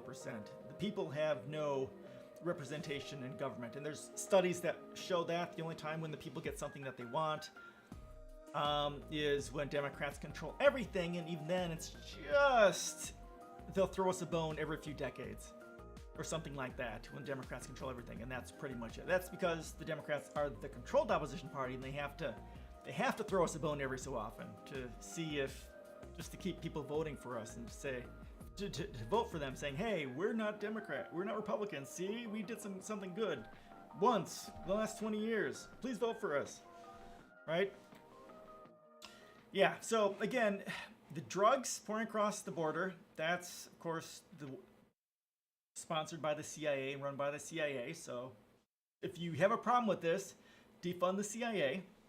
Millions of foreign nationals entering our country without our permission. Okay, so if you don't want immigrants coming here, or actually refugees coming here, stop invading other countries and engaging in coups and destroying their countries. And basically, I say in my policies, if the United States is fucked with that country, we should automatically accept all refugees that come from there, because all we do with these countries is destroy them. We overthrow their governments, install right-wing dictators, and steal all of their resources. We invade and we rape. If you could choose the president, who would you pick? So identify as Green Party. So I would go with whatever the Green Party pick would be. Jill Stein would be amazing. If I actually had more of a, if we could actually, if we get rid of the Democratic Party, install an actual left-leaning party, let's say the Green Party. If the Green Party could be the Democratic Party, then whatever they would do, I would install an entire Green Democratic Party and go that way. I'm not going to vote. I didn't vote for Biden. I voted Green. I wouldn't vote for Trump because he's a liar, a con man, and a fraud. So, yeah. Go green. That's what I would do. Green, Democratic, Socialist, something along that lines, but anything else other than that is kind of a waste of a vote, honestly. Because they all serve the 1%, and we have no representation at all. We peasants have no representation in government at all. Peasants! Unless you can afford to purchase a congressman, you have zero say in government. They are irate that Biden cabinet never responds to these disasters. Instead, the administration denies the crisis even exists. Okay, that's not okay. That's true. They don't deny it. They say that this is horrible and we're gonna do everything we can, but then they don't do anything. So I mean, with COVID, they're saying it really doesn't exist, right? Because we can all move on. You saw that at the very beginning of the Biden administration, where the CDC was giving into political pressure from the Biden administration to start saying, hey, see, we're opening the schools again, right? And so on. And you can see that you can see some of this in how the way the CDC and the Biden administration is dealing with COVID, right? Denying the crisis exists. Okay, sure, that is true. But typically Democrats will say, oh, that's so horrible, we stand in solidarity with whatever, but then they don't do anything. Or it blames its own self-created mess on the Russians or Donald Trump or their own Democratic senators who balked at printing more trillions of dollars.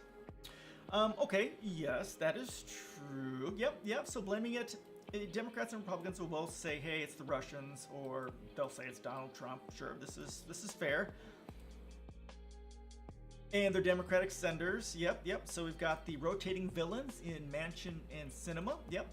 So that's one of the ways that the Democrats can make sure that they don't do anything for the people. They need to have rotating villains, and Sinema and Manchin are the rotating villains for this set, for this Congress. Rotating villains are basically the rogue Democratic senators who vote against everything that the Democrats wanted to do, right? Just so that the Democrats can say, oh, we're powerless because Republicans, we're powerless because of Sinema and Manchin. Yeah. Now the left is looking for a younger, more charismatic, and more glib replacement president to advance their stale, unpopular agendas. Okay, fair. And they'll probably put, what's her fuck up there? What's her? She's horrible. Kamala Harris. Yeah, I think I've seen Kamala Harris and Pete Buttigieg. Horrific. No one likes Buttigieg. He's horrible. He's a fucking robot. Kamala Harris is horrible. I mean, she got no electoral votes in the primary or whatever. She got no votes in the primary. I mean, she's bad. They're both bad. They're both horrific. Horrific. Yeah, I'll never like whoever's in charge because there will be no actual representation for the people. Biden is fucking horrible. I mean, he's, part of the war on drugs, part of the war on people of color, right? War on drugs, and yeah, he's a racist as well, and all sorts of other things. Democrats are horrible. Republicans are horrible. They're just horrible in their own little special snowflake way. But since when has changing an inept messenger ever changed a disastrous message? Yep. Okay, so there's this. Not a lot of truth in here, but yeah, there you go. All right, any questions? Any questions on this? I'll go ahead and share this for you again, so you can see it. You didn't get it before. I generally don't do this. Zach Marlowe for the Moneyless Society read this from their Patreon, and it was really, he did such a great job with it. And there's a lot of good stuff in here. Just how out of touch right-wingers are with stuff. Yeah, no one should be happy with Democrats or Republicans. I mean, Democrats are moderate conservatives. Republicans are far right-wing lunatic fringe, and Democrats are center-right. And I talk about that in my post over here, right?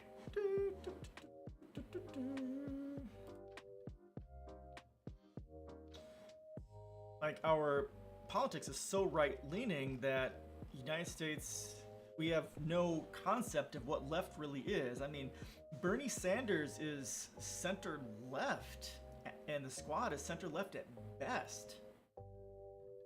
But he booted the Overton window so far to the left that, I mean, the things that Bernie Sanders was talking about had never been talked about before. I mean, we actually can talk about the things that he was talking about for the first time in almost U.S. history. I did test into the moderate conservative group. I don't necessarily identify with that, though. Okay, all right, cool. Well, you know, it's politics is a journey. I started out my journey in like 2005, 6, somewhere around there, and I think I tested as centrist, and I voted for Obama both times. This is before I really knew what was going on, and since 2000, because I found out about the Green Party in 2012, and in that election I wanted to vote Green, but I was so afraid of Romney winning. Romney? Was it Romney? Or was it McCain? One of those old white fucks. So I voted for Obama the second time, but after that I voted Green for, you know, president and that sort of a thing. Yeah, it's yeah. As you learn more about politics, as you learn more about how things actually are, you're gonna hopefully become more left-leaning. Because the more you learn about the truth, the more pissed you're going to get, and the more you're going to want to solve the actual problems. Like this is where we are, right? Because the Republicans are far right leaning, Democrats are center right, and then like in Europe, the Democrats are their conservative party, and the Green Party is the left leaning party in a lot of Europe. So we are so far right-leaning that most Americans wouldn't know what a left-leaning politician really is. Well, ideally, pure communism is the best, but it doesn't work because of the. Well, that's actually incorrect. I've done some writing on this. I write about that sort of a thing. Here. This isn't. People are fucked in the brain because of capitalism. Because of monetary systems, because of methods of exchange. I've got this post, I hoard this post all around. Let me give you this post. This post is only, it's a 9-minute read. Tension within methods of exchange. It actually explains why things are messed up. Communism, I don't support communism in and of itself. I support something called a resource-based economy, and that's what I write about in here. Cancer of Capitalism, talk about the problems of capitalism. Then I've got links to a whole bunch of stuff about resource-based economies. So people aren't inherently greedy. People are greedy because of the environment that we're in, because of competition, which is what my tension within the methods of exchange article talks about, right? Because everything is trade-based, because there's money, because there's competition.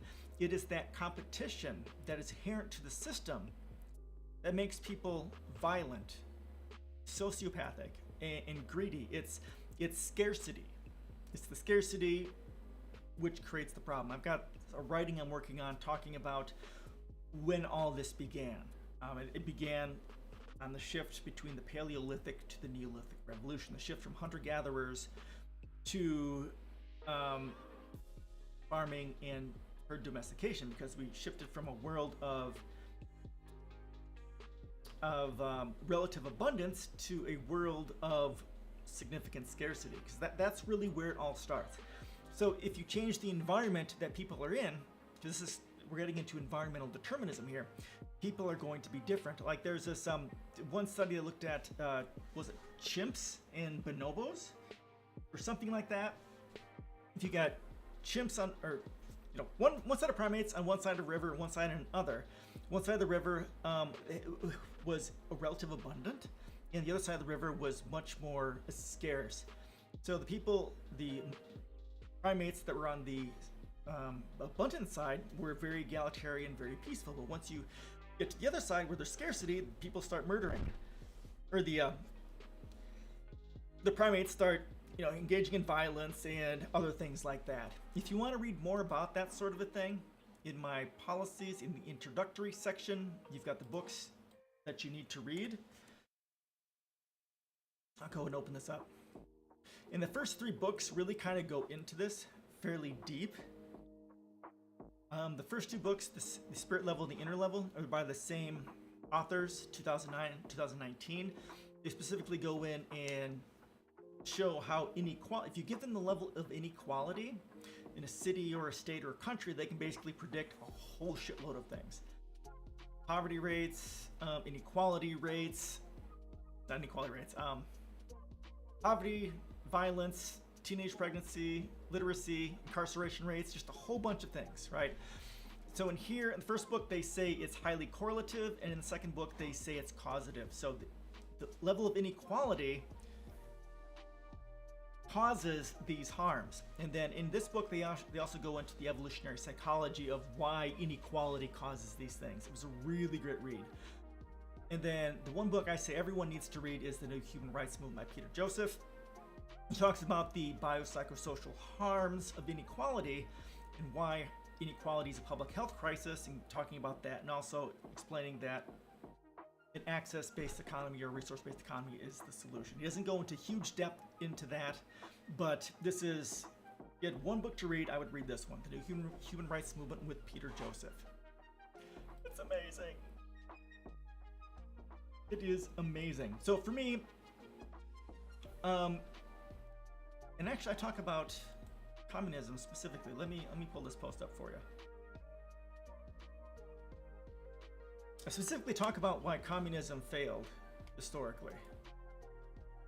Let me pull this up.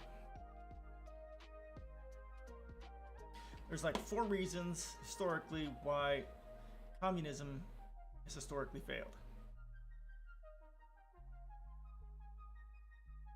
There it is.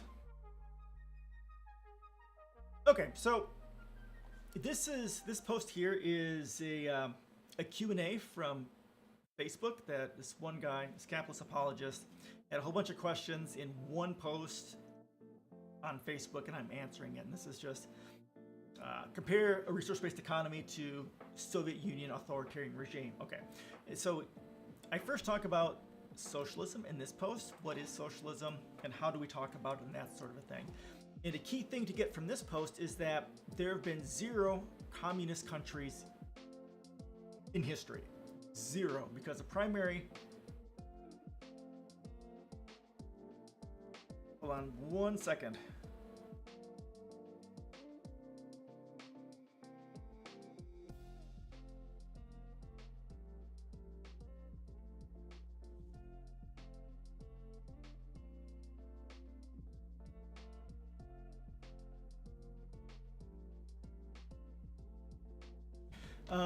Okay.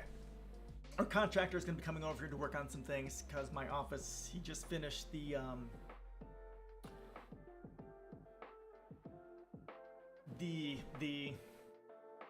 shelving in the front, and he's going to at some point finish the shelving in the back.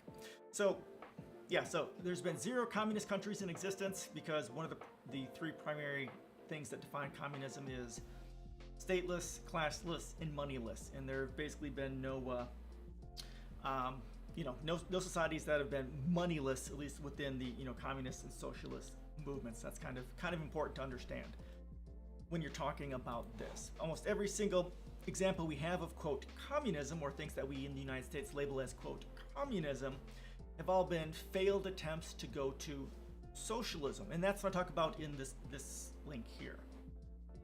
So why did all these attempts fail to get to quote socialism or to go to communism?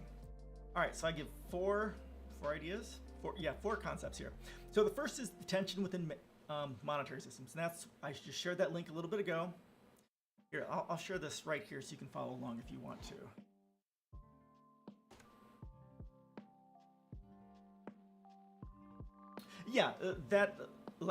So stateless, classless, and moneyless society. That is one of the defining features of what communism is. Yes, that's exactly right. So, because because USSR, because China all had money still, those societies failed Right. You can still be. Yeah, and that's one of the issues. I have a post kind of started on how a resource-based economy is not communism, and that's kind of one of those things. One of the issues with communism, at least as kind of the limited reading I've done with on this, is that communism is nationalistic, and that's one of the problems with it.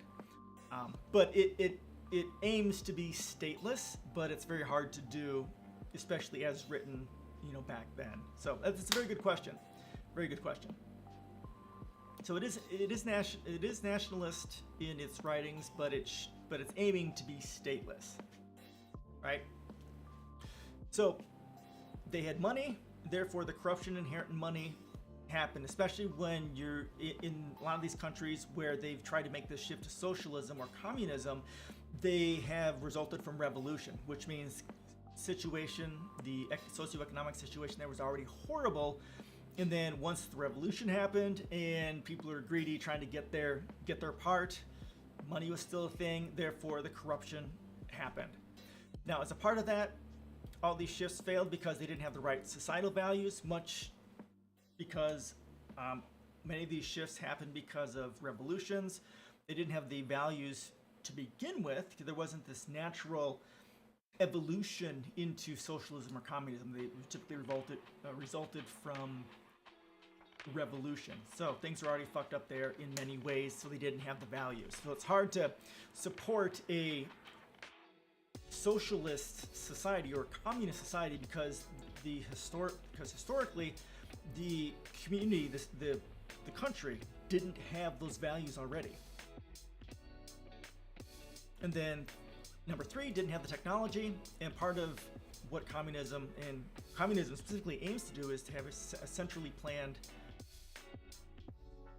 economy, and none of them have really had the technology to do that. We have the technology now to do it because you've got the computers, the AI. Amazon is a huge example of how we can do a globalized planned economy. And Walmart here in the United States is another one that shows that we can definitely do centrally planned logistical chains to make sure everyone has what they need. So they never had the technology to do this, which is a primary reason why every single attempt to go to communism and socialism has failed. Now, Project Cybersyn in 1973, where the United States overthrew it, Salvador Allende, right? He was trying to do that. He took computers. There's some amazing articles on my Discord talking about this. He tried to take these computers and do this centrally planned economy in Chile in 1973, but they still didn't have the data. They still didn't have anything that they needed to really do this correctly. And of course, when they tried to do that, the United States overthrew the government and installed a right-wing dictator. And of course, the fourth reason why every single attempt has failed is because the United States. The United States will destroy any state that challenges the United States' capitalistic hegemonic domination of the world. So that's why they've all failed. Yeah, sanctions and that sort of thing. Okay. Does that make sense? That sort of answer your question. And if you want to get into like what I'm proposing as a resource-based economy, that Cancer of Capitalism post. Okay, good. So at Cancer of Capitalism post, we'll go into the issues with capitalism and just give you a whole bunch of links towards the Venus Project and the Zeitgeist movement, which talks about it. And if you really want to get into it, the New Human Rights Movement by Peter Joseph, one of those 5 required books, he'll go into that. And if you want to see, I have a post here. So this post here, this Q&A from 2020, this is like 31 pages of answering capitalist apologists questions, and the last part of that is this post here. How might a resource-based economy play out if it ever did? This is 19 pages, and this kind of talks about if the world decided to do a resource-based economy now, how would we go about doing that? And I give 5 different potential really outlandish scenarios of how the world might get to the point where shifting to a global resource-based economy might happen. Now, there's a difference between communism and resource-based economy in that for a resource-based economy, it's typically thought about on a global scale. It's really very difficult to do on a like on a national scale or something like that especially because of how globalized our economies are, how specialized the economies are. It's possible to do if you have a lot of the I think it would be possible if you had enough of the rare earth minerals, because that's a huge limiting factor for computers and that sort of thing. But if you want to read more about that, I go into that.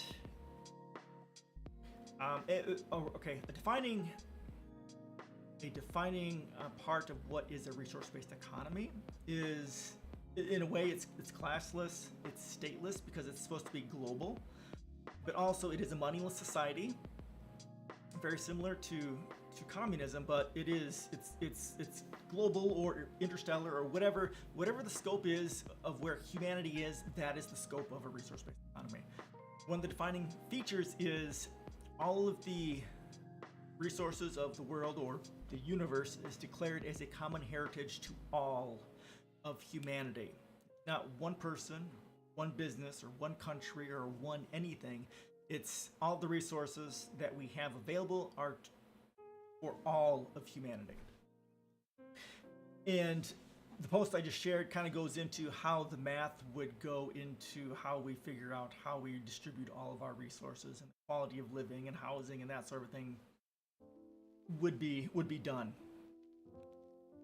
So yeah, there's a lot there. I've got a lot of writing here on this topic. If you get bored, there's a lot there to read. Okay. Any other questions on that?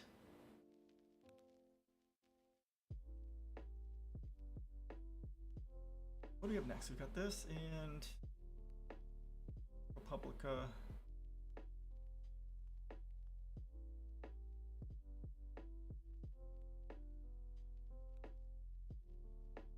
Yeah, it's all math.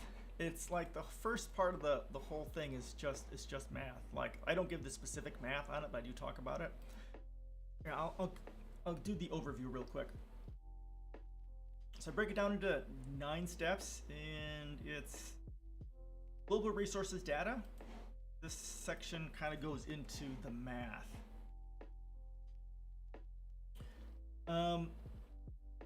So like step 1, all global resources are claimed as a common heritage to all of humanity. And then the next step, once you've done that, then you need to know what resources you have. I mean, from ore, mineral, waters, lakes, seas, ocean, animals, plants, what patents you have, what information, what sensor data you have, designs, research, all the Internet of Things, all of the knowledge-based resources. Then you've got manufacturing resources, buildings, manufacturing, production plants, living spaces, how many houses you have, how many farms you have, how many humans you have, and what are their demographics and skills and locations and living conditions, what pollution we have, because what pollution is a resource that we have failed to realize how to utilize. So instead of letting it go into the water or the air, we should be taking it and using it for something. So how much pollution? It's an untapped resource. And what's the quality of all those resources? And what is the quantity? Do we have a surplus of these, of whatever these are, or are we deficient? So we need to know what resources we have, what is their state. Of course, we have to know the population, the world population. Then we have to do a sustainable resource calculation, like how are we using our resources currently? Of the forests, are we using it at a rate that's sustainable or unsustainable, right? Do we have a lot of water? Do we have way too much clothes, right? We need to know what the sustainable calculation is. That way, we know what resources we have, then we also need to know, like, how are we using it? And then we need to figure out what is the range of conditions that humanity thrives in. This will be kind of a a resource calculation, but it'll also be a sociology and psychology thing. We need to know like what conditions do humans thrive in, and then we need to calculate, you know, what type of housing, what type of green spaces are required, right? Like, you know, the urban planning aspects of creating the environment that will allow humanity to thrive in. What are the resources that are required for that? Then once we have that, then we calculate the carrying capacity of the Earth. We've got the humans, our resources, how much resources are required to sustain, you know, humans living, and then we can figure out how many people we can support based off that, and then we can figure out what is the quality of life that we can support for the humans with those resources.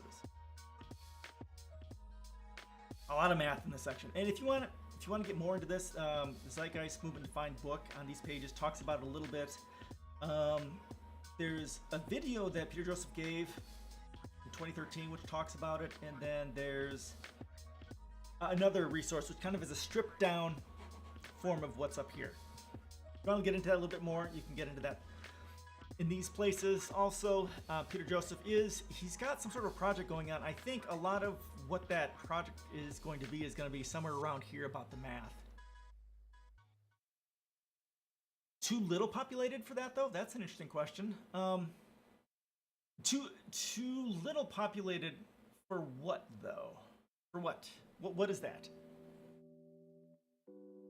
Too many people? No, I don't, actually. So, like here.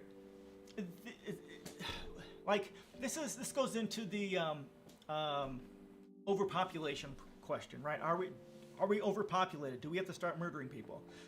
No, the issue we have here, and I'll give you some statistics here from the United States, right? For every homeless person in the United States, we have over 30 places to live sitting empty. I know you weren't meaning that. I was being hyperbolic, so I didn't mean to misconstrue what you were saying, but that's kind of the path that this question normally comes in. I have a post started also on the overpopulation question, which overpopulation is not the problem on the planet. It's a question of resource allocation, because like in the United States, we have, for every homeless person, 30 plus places to live sitting empty. United States, we throw away 40% of our food supply every year. It's not that we don't have enough housing. It's not that we don't have enough food, right? It's just that people who are poor and impoverished don't have access to it. It's a resource allocation issue.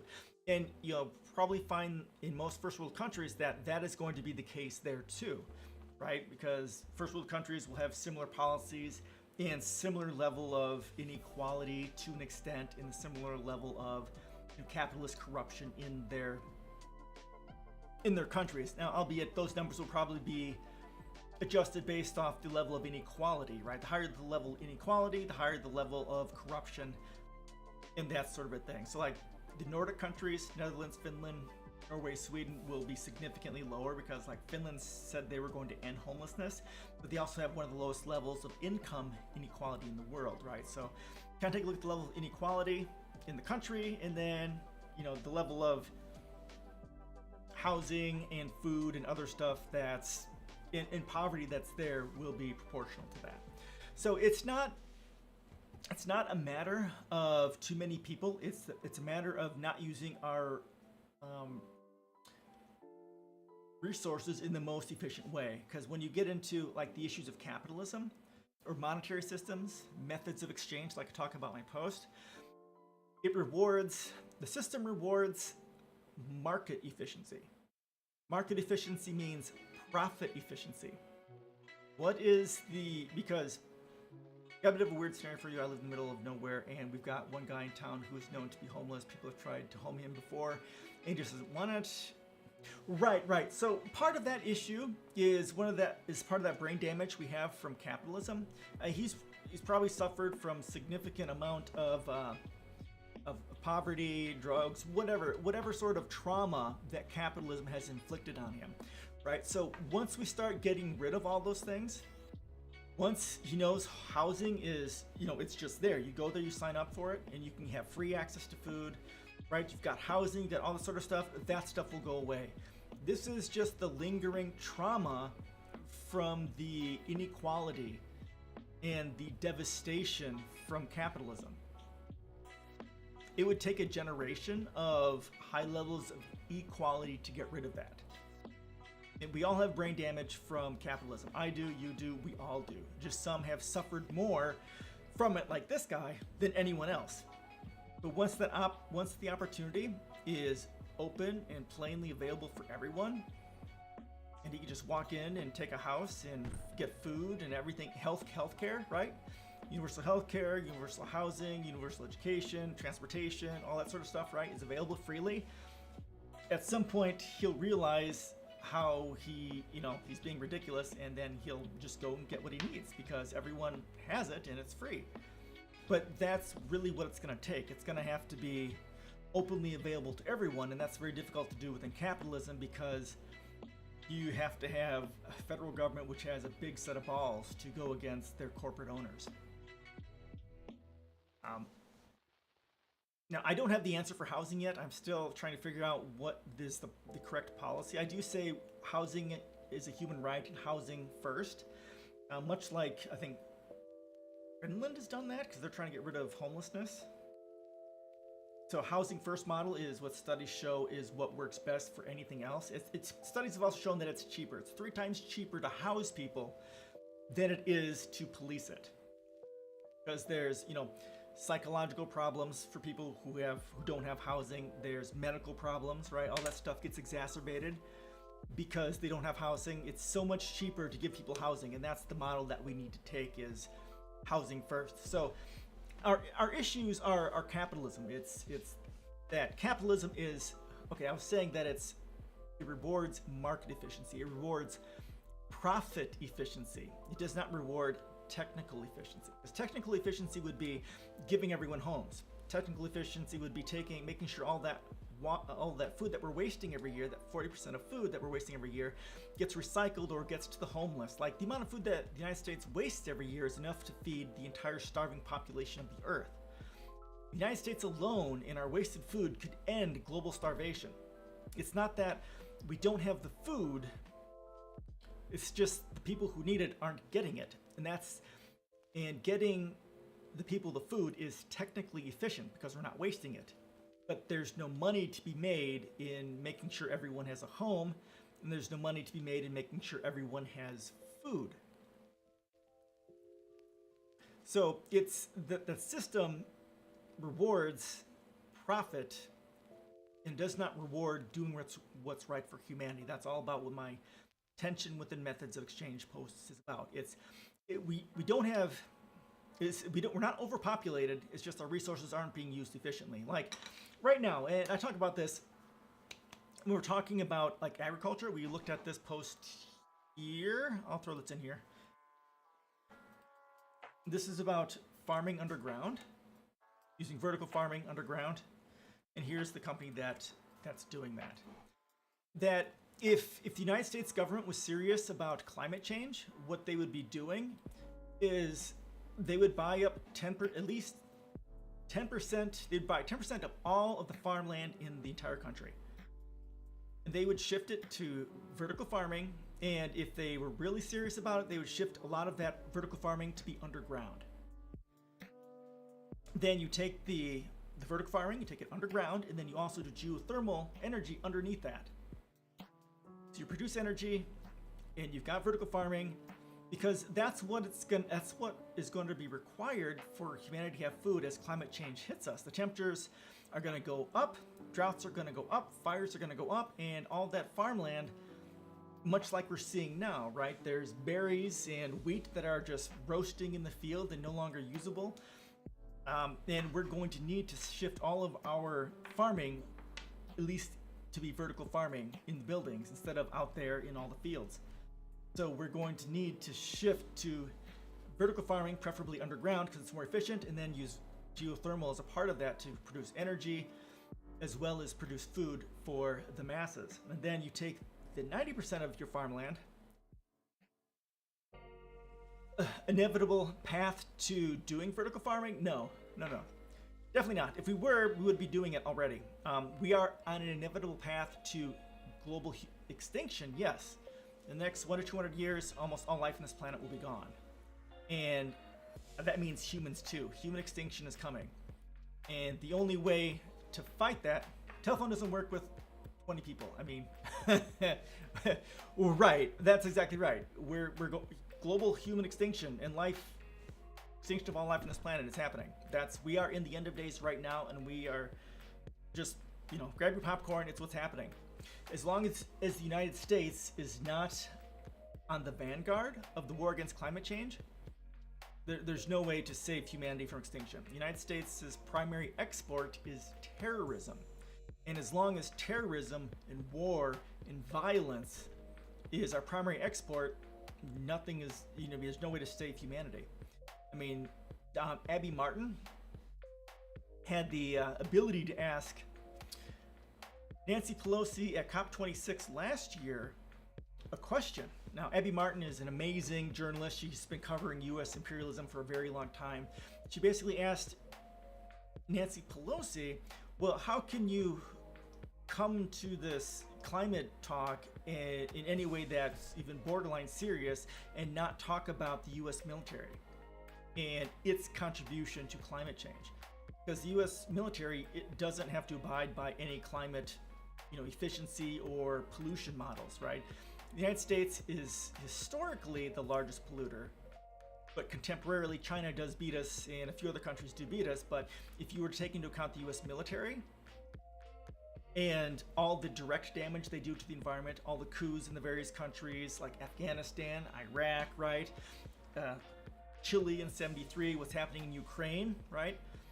The United States would be the largest polluter, not just historically, but also contemporarily too. So if the United States doesn't stop that and shift, basically gut its military spending and shift all that to taking farming underground, creating housing that's underground and protected from climate change, we're fucked.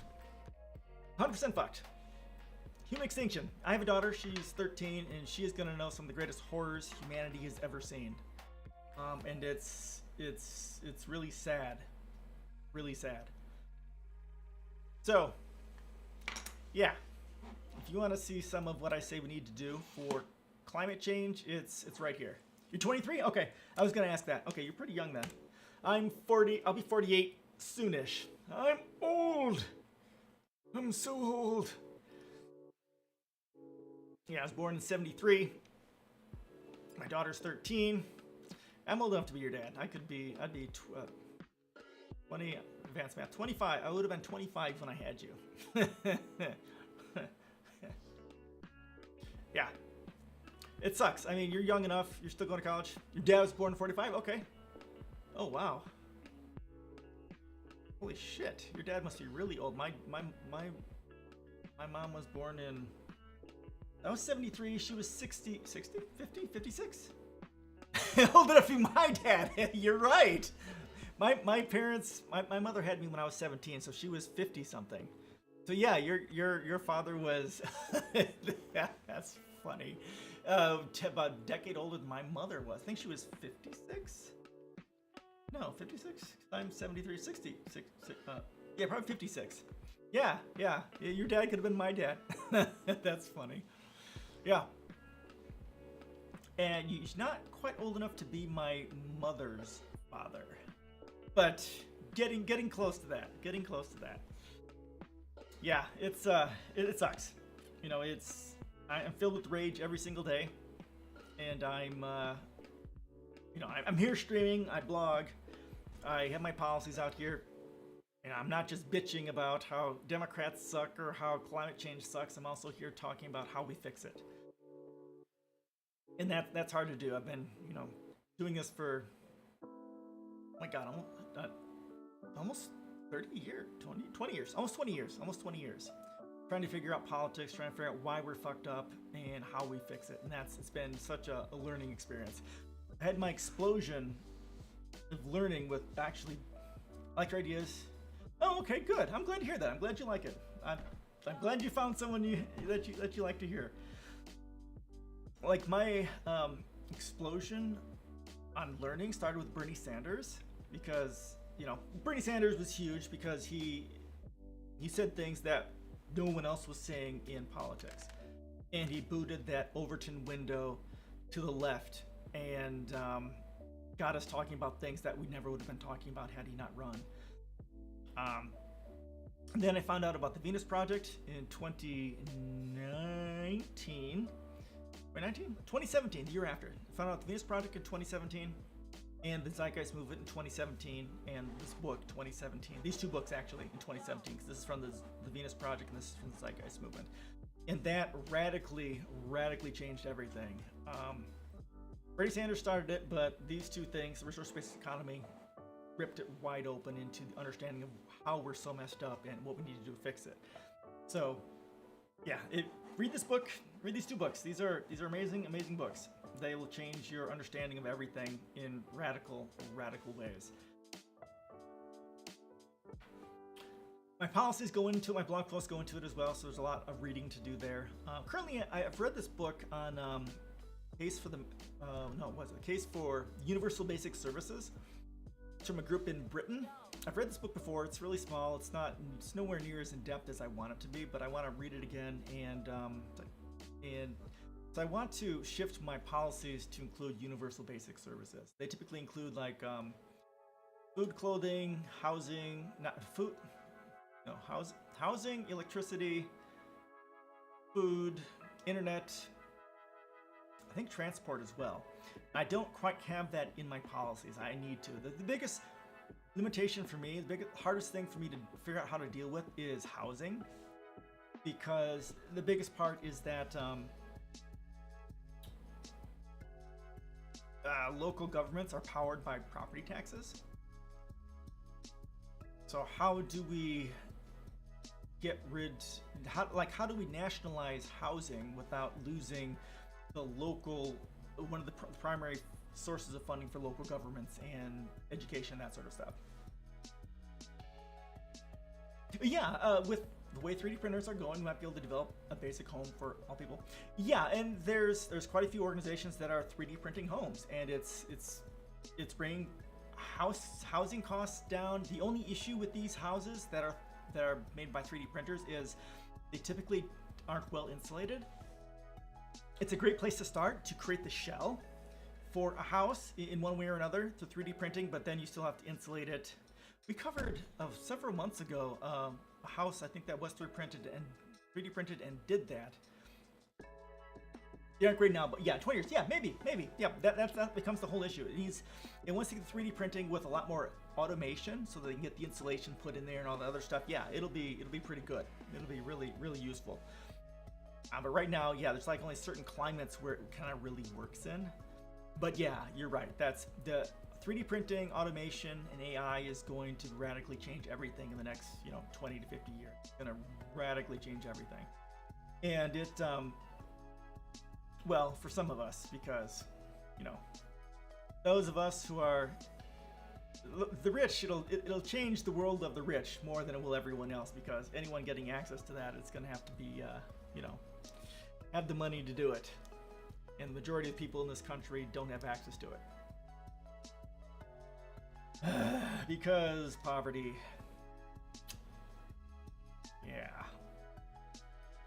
And there's a whole conversation about that in poverty. How the way we calculate poverty in this country is based on an equation that's from the 60s, which doesn't take into account a lot. So our actual poverty rates are significantly higher than what they really are. I would put it almost at, especially with the inflation, especially with when you take into account the current inflation rates and the COVID and everything that happened with COVID and all the small businesses shutting down, all the big businesses buying all the small businesses and shifting to automation, right?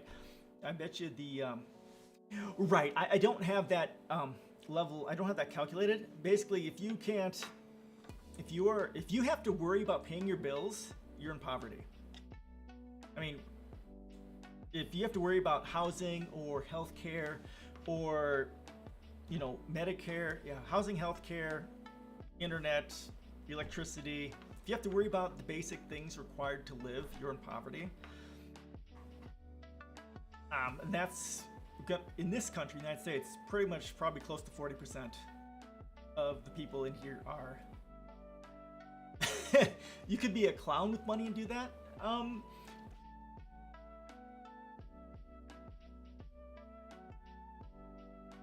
Um, well, clowns get paid decent.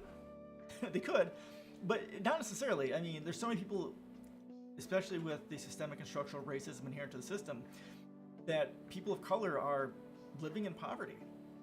Their families are destroyed by the system. I mean, the rates of murder are so high, the rates of incarceration are so high, right? And it affects women and children the most because women typically keep the children, and the men, especially people of color, are put in jail. School and work without health care, without daycare and stuff like that. All the stuff that leftists actually want to do to make life easier for everyone. You can't pay, like paying for daycare. That's like a second mortgage. Yeah, it's like thousands of dollars a month. You have to pay that to go to work. Then you have to pay for gas to go to work. And then you've got healthcare, which doesn't cover enough. I mean, it's insane. It's expensive to be poor, right? Because you don't have the money to go to the doctor right away, so it gets your healthcare issue gets super bad. Then it costs even more money. The poorer you are, the more expensive it is, and the more devastating it is. The psychological damage that is caused by having to worry about all these things it's devastating, and that's what this book goes into. It's the biopsychosocial harm caused by poverty, caused by not just poverty but inequality. There are plenty. That's what these two books will go into, and they'll talk like people of rich people in this country will die 5 to 7 years earlier than rich people in other countries. Inequality doesn't just affect the poor, it affects the rich as well. So it's better to be rich in a different country like the Netherlands or Norway and Sweden, because they have lower levels of inequality. You know, they have universal healthcare, universal everything, and so life is better for everyone. My girlfriend has free healthcare because of her income. Healthcare isn't... Oh, so you mean because she doesn't have a lot of income? What do you mean by that?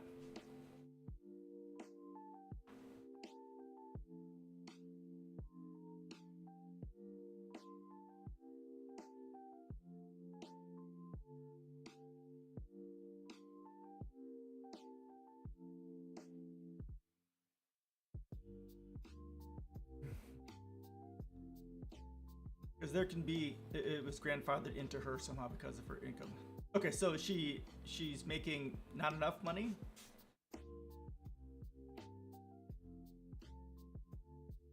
Is she making a lot of money, or is she making not enough? I guess just want to know which side, or how does she get her healthcare from? Okay. So it's lower. Okay, all right.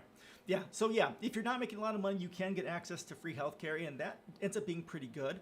But there's still the psychological and social harm that's inherent to struggling. I mean, not having to worry about healthcare is awesome, but having to grind, do the the grind to get your bills paid is difficult. And there comes the point where if you make too much money, you lose that healthcare. And then you'll be right in that middle ground where you don't have any healthcare. Yeah, just having to worry about healthcare, having to worry about housing, having to worry about a lot of these things that require us to survive it's devastating. Devastating to us psychologically. It's devastating to our society, because as inequality goes up, as poverty goes up, as that psychological stress of having to worry about getting by day to day, as that goes up, social trust goes down, which is one of the things that causes racism to go up, tribalism to go up, violence to go up, and crime to go up, right? More people struggle. Actually, I talk about that in this one post. I have that here. I heard it's cheaper to fly to Spain. Yeah, yep. You can go to Spain or Mexico or some of these other countries to get your stuff done. Yep. And you can take a 5-week vacation, go there, get your stuff done, and get it done cheaper than actually doing it here in the U.S. Yep, that's exactly right. That is exactly right. I've read a lot about that. So there's this, is that in here? No, that's not in here. That's in my other post.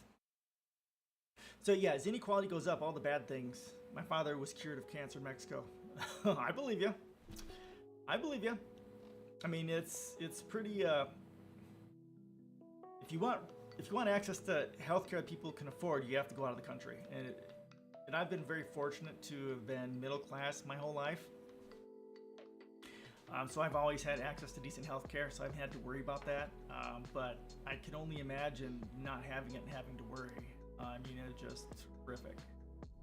So as this one kind of shows, if you imagine a rubber band and you pull it, and you've got inequality up here, rich people and people who are poor and impoverished here, as you're pulling that rubber band, that stress, as inequality goes up, that tension on the rubber band gets higher, and therefore the societal dysfunction goes up. But how it manifests, depending on which side, which side you're on, is very different, because people who are poor, the scope of what they have control over is just themselves and people in their immediate surroundings. So crime and violence and depression, suicide, cruelty to animals, rape, racism, murder, and that sort of stuff goes up.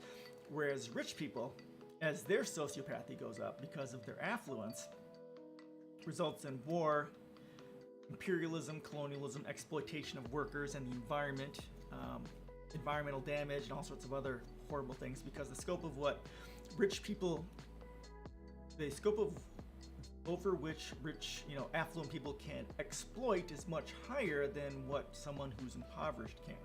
Because people who are affluent, they can control businesses or influence Congress or, influence other countries and that sort of a thing. So as inequality goes up, so does the other various sorts of harms go up as well.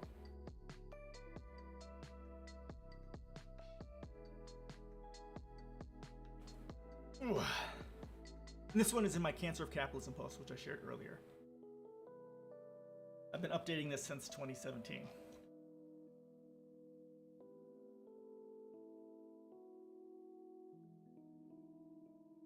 In my policies on it, in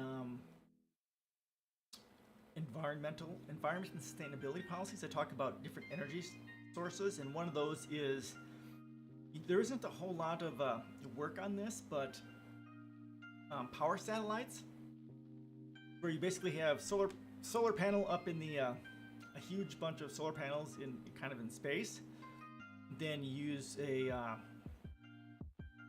and you beam that energy down to the ground. It's really efficient to do it that way. One of the things we can do, but I worry about the environmental effect that it has, killing potentially birds and animals kind of in that area, or birds and bugs in that area in the sky as it's going down. So yeah, it's fairly easy. You collect the energy up here, and then you beam it down using microwaves. Microwaves going through the atmosphere is very efficient. Then at the bottom, on the ground, you've got a microwave receiver. You receive the energy, you transfer it to electricity, and then you're good to go. I think it's like 80% efficient, something like that. There's, I think, if you haven't seen this, SFIA, if you have not seen here we go. Science and Futurism with Isaac Arthur. He is amazing. You're into space and colonization and stuff like that. He's got an amazing channel. This is his video just on power satellites. Well, it doesn't have to. You can get geostationary. Geostationary is fairly normal. It's geographically stationary, so it's always in the same place. So like it could be right over my house and then beaming it down to my house. You can have some that do rotate, but you can have them geostationary, like internet. If you look at Starlink from Elon Musk, it's just a math problem, right? You just the rate at which it moves has to be the same as the rate at which the Earth is moving. So as long as you have the same speed, they'll stay in the same place. It's just a math problem. That's all it is. It's just physics. Like Starlink satellites, I'm pretty sure are geostationary. They cover the whole world. Or no, actually, I don't think they are geostationary. Well, Yeah, it's just physics. It's just math. It's geostationary is a thing. Okay, how do we do geostationary? All right. Geostationary satellite. Geostationary orbits. Orbits.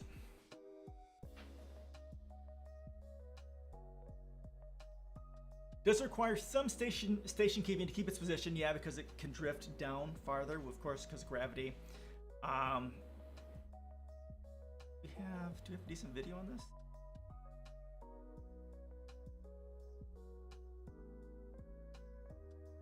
Check videos. Yeah, it's a thing. I'll share this to you so you can research it a bit more. It's just a physics equation, and then yeah, they do have to maintain the orbit a little bit because it's close enough that the orbit does decay, so they have to keep pushing it out to maintain its position. Yeah, geostationary is a thing. It's just physics, it's just math. Computers can do it just fine. I cite Kerbal Space Program for us. Oh, okay. Yeah, check them out and see what they say about geostationary orbits. So yeah, that's one of the things that this is the article that I have here, talking about China, a Chinese company launching solar panels to space where they'll beam energy down to Earth. This is the first time I've actually seen this tried.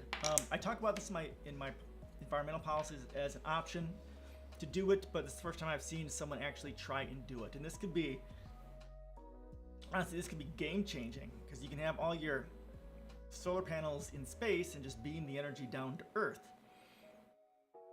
I mean, it's energy that's there 24 hours.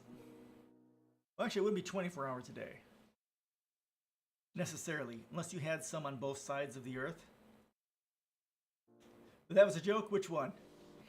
Because if it's geostationary, it turns with you, so you'd have to have some that were not geostationary, but they're on either side of the Earth and then beamed it to you. Kerbal. Oh, okay. Sorry. I'm not familiar with it. Because geostationary would turn, so it would be dark at certain times of the day, too. So, yeah, I don't know. There's some way they could do it. They could always have satellites all the way around the Earth and then beam energy down to specific locations throughout the day.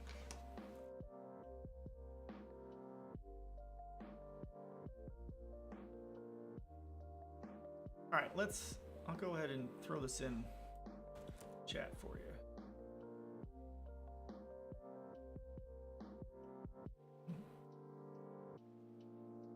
This is from, when is this from? I don't know when this is from. I assume this is fairly recent.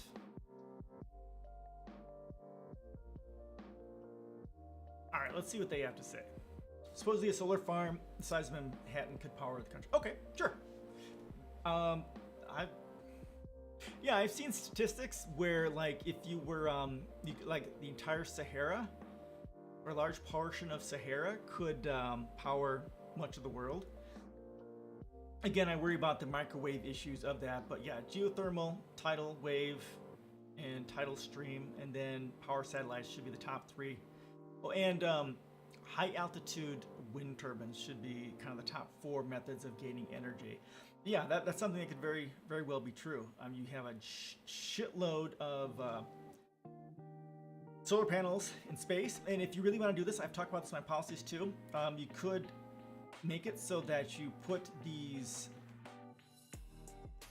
solar panels over the Arctic to act as a shade. They'll compensate for tidal generators. Yeah, that's what we need to be doing. But there isn't as much money being put into it, unfortunately, but that's what we need for baseload energy generation. Yep. So if you put these power satellites over the Arctic and have them act as solar shades, you can help compensate for the temperature, climate change, and then helps regenerate some of the ice there in the Arctic, while also creating energy in the process as well. So you kind of get a 2-for-1 deal out of doing that sort of a thing. Yep, tidal is awesome. Stream, there just needs to be a lot more money thrown into it to do it. Like, solar and wind is okay, but it's intermittent, which is one of those I think there's no stopping them melting now. Yeah, me too. Me too. I mean, we could stop it, I think, with the solar shade idea. I mean, if you did it large enough scale, I think you, for the most part, you could get it to regenerate, which would have a drastic change on the climate change issue. But yeah, with the feedback loops for climate change, I think we're pretty much fucked, even if we did that. And I think in some ways that might actually make climate change even worse, because of the temperature differences would be even be higher. But yeah, I don't know. We have to try. I mean, well, we should be believing that we have to try, even though the government, the United States government, isn't doing jack shit for any of it.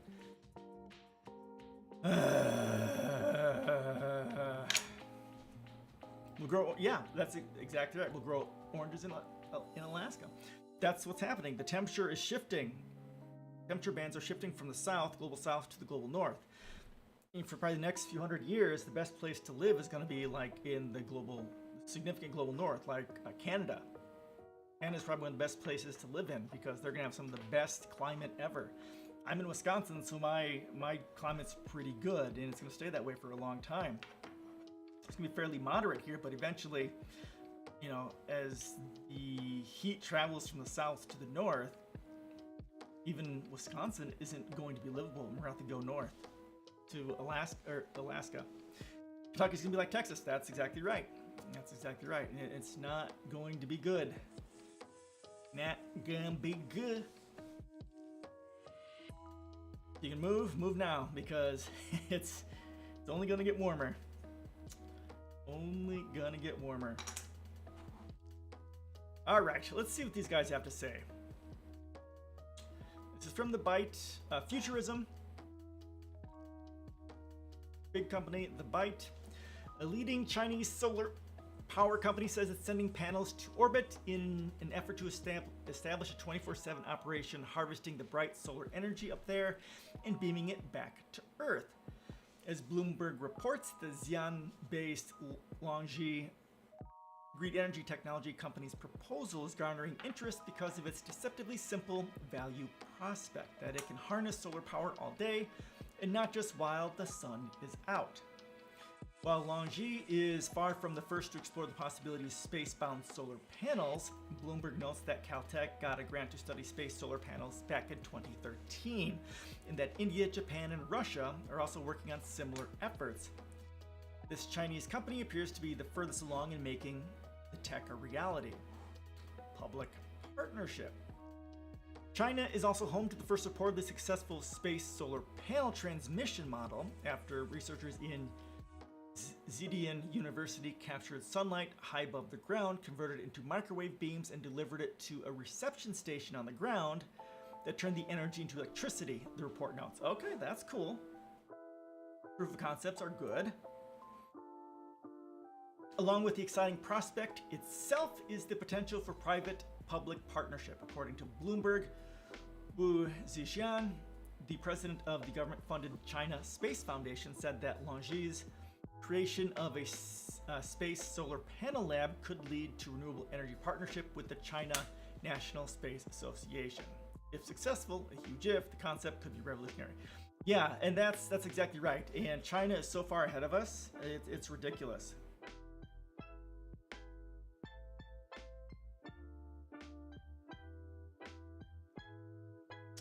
Oh, contractor's got his keys locked.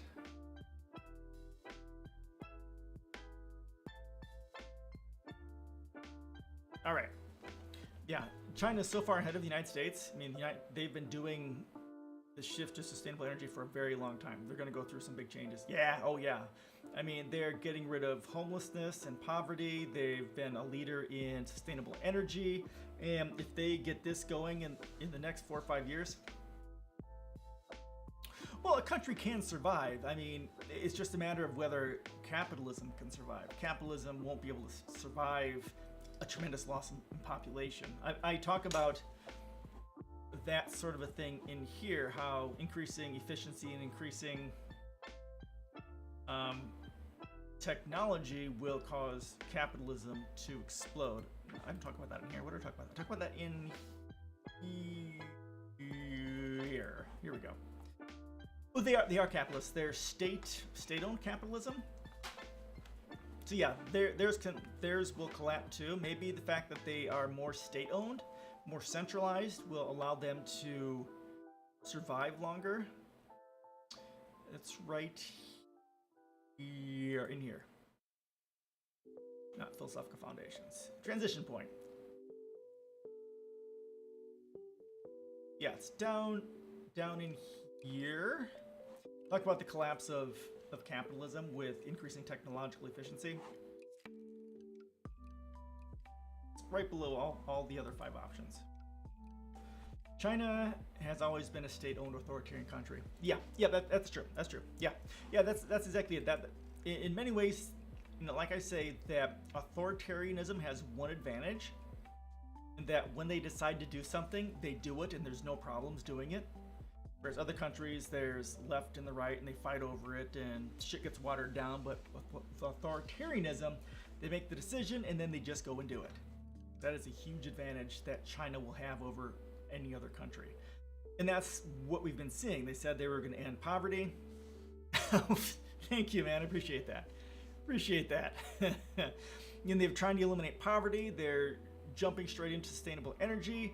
And I mean, they're putting a lot of countries to shame, especially the United States, because we're still clinging on to our dying imperialistic hegemony, and China is tearing forward and putting us to shame. It's sad, honestly. Sad how broken and lost we are as a country. Unrestrained, unbridled capitalism, and our country is slowly dying. We are a capitalist hegemony in decline, an empire in decline. Not pretty.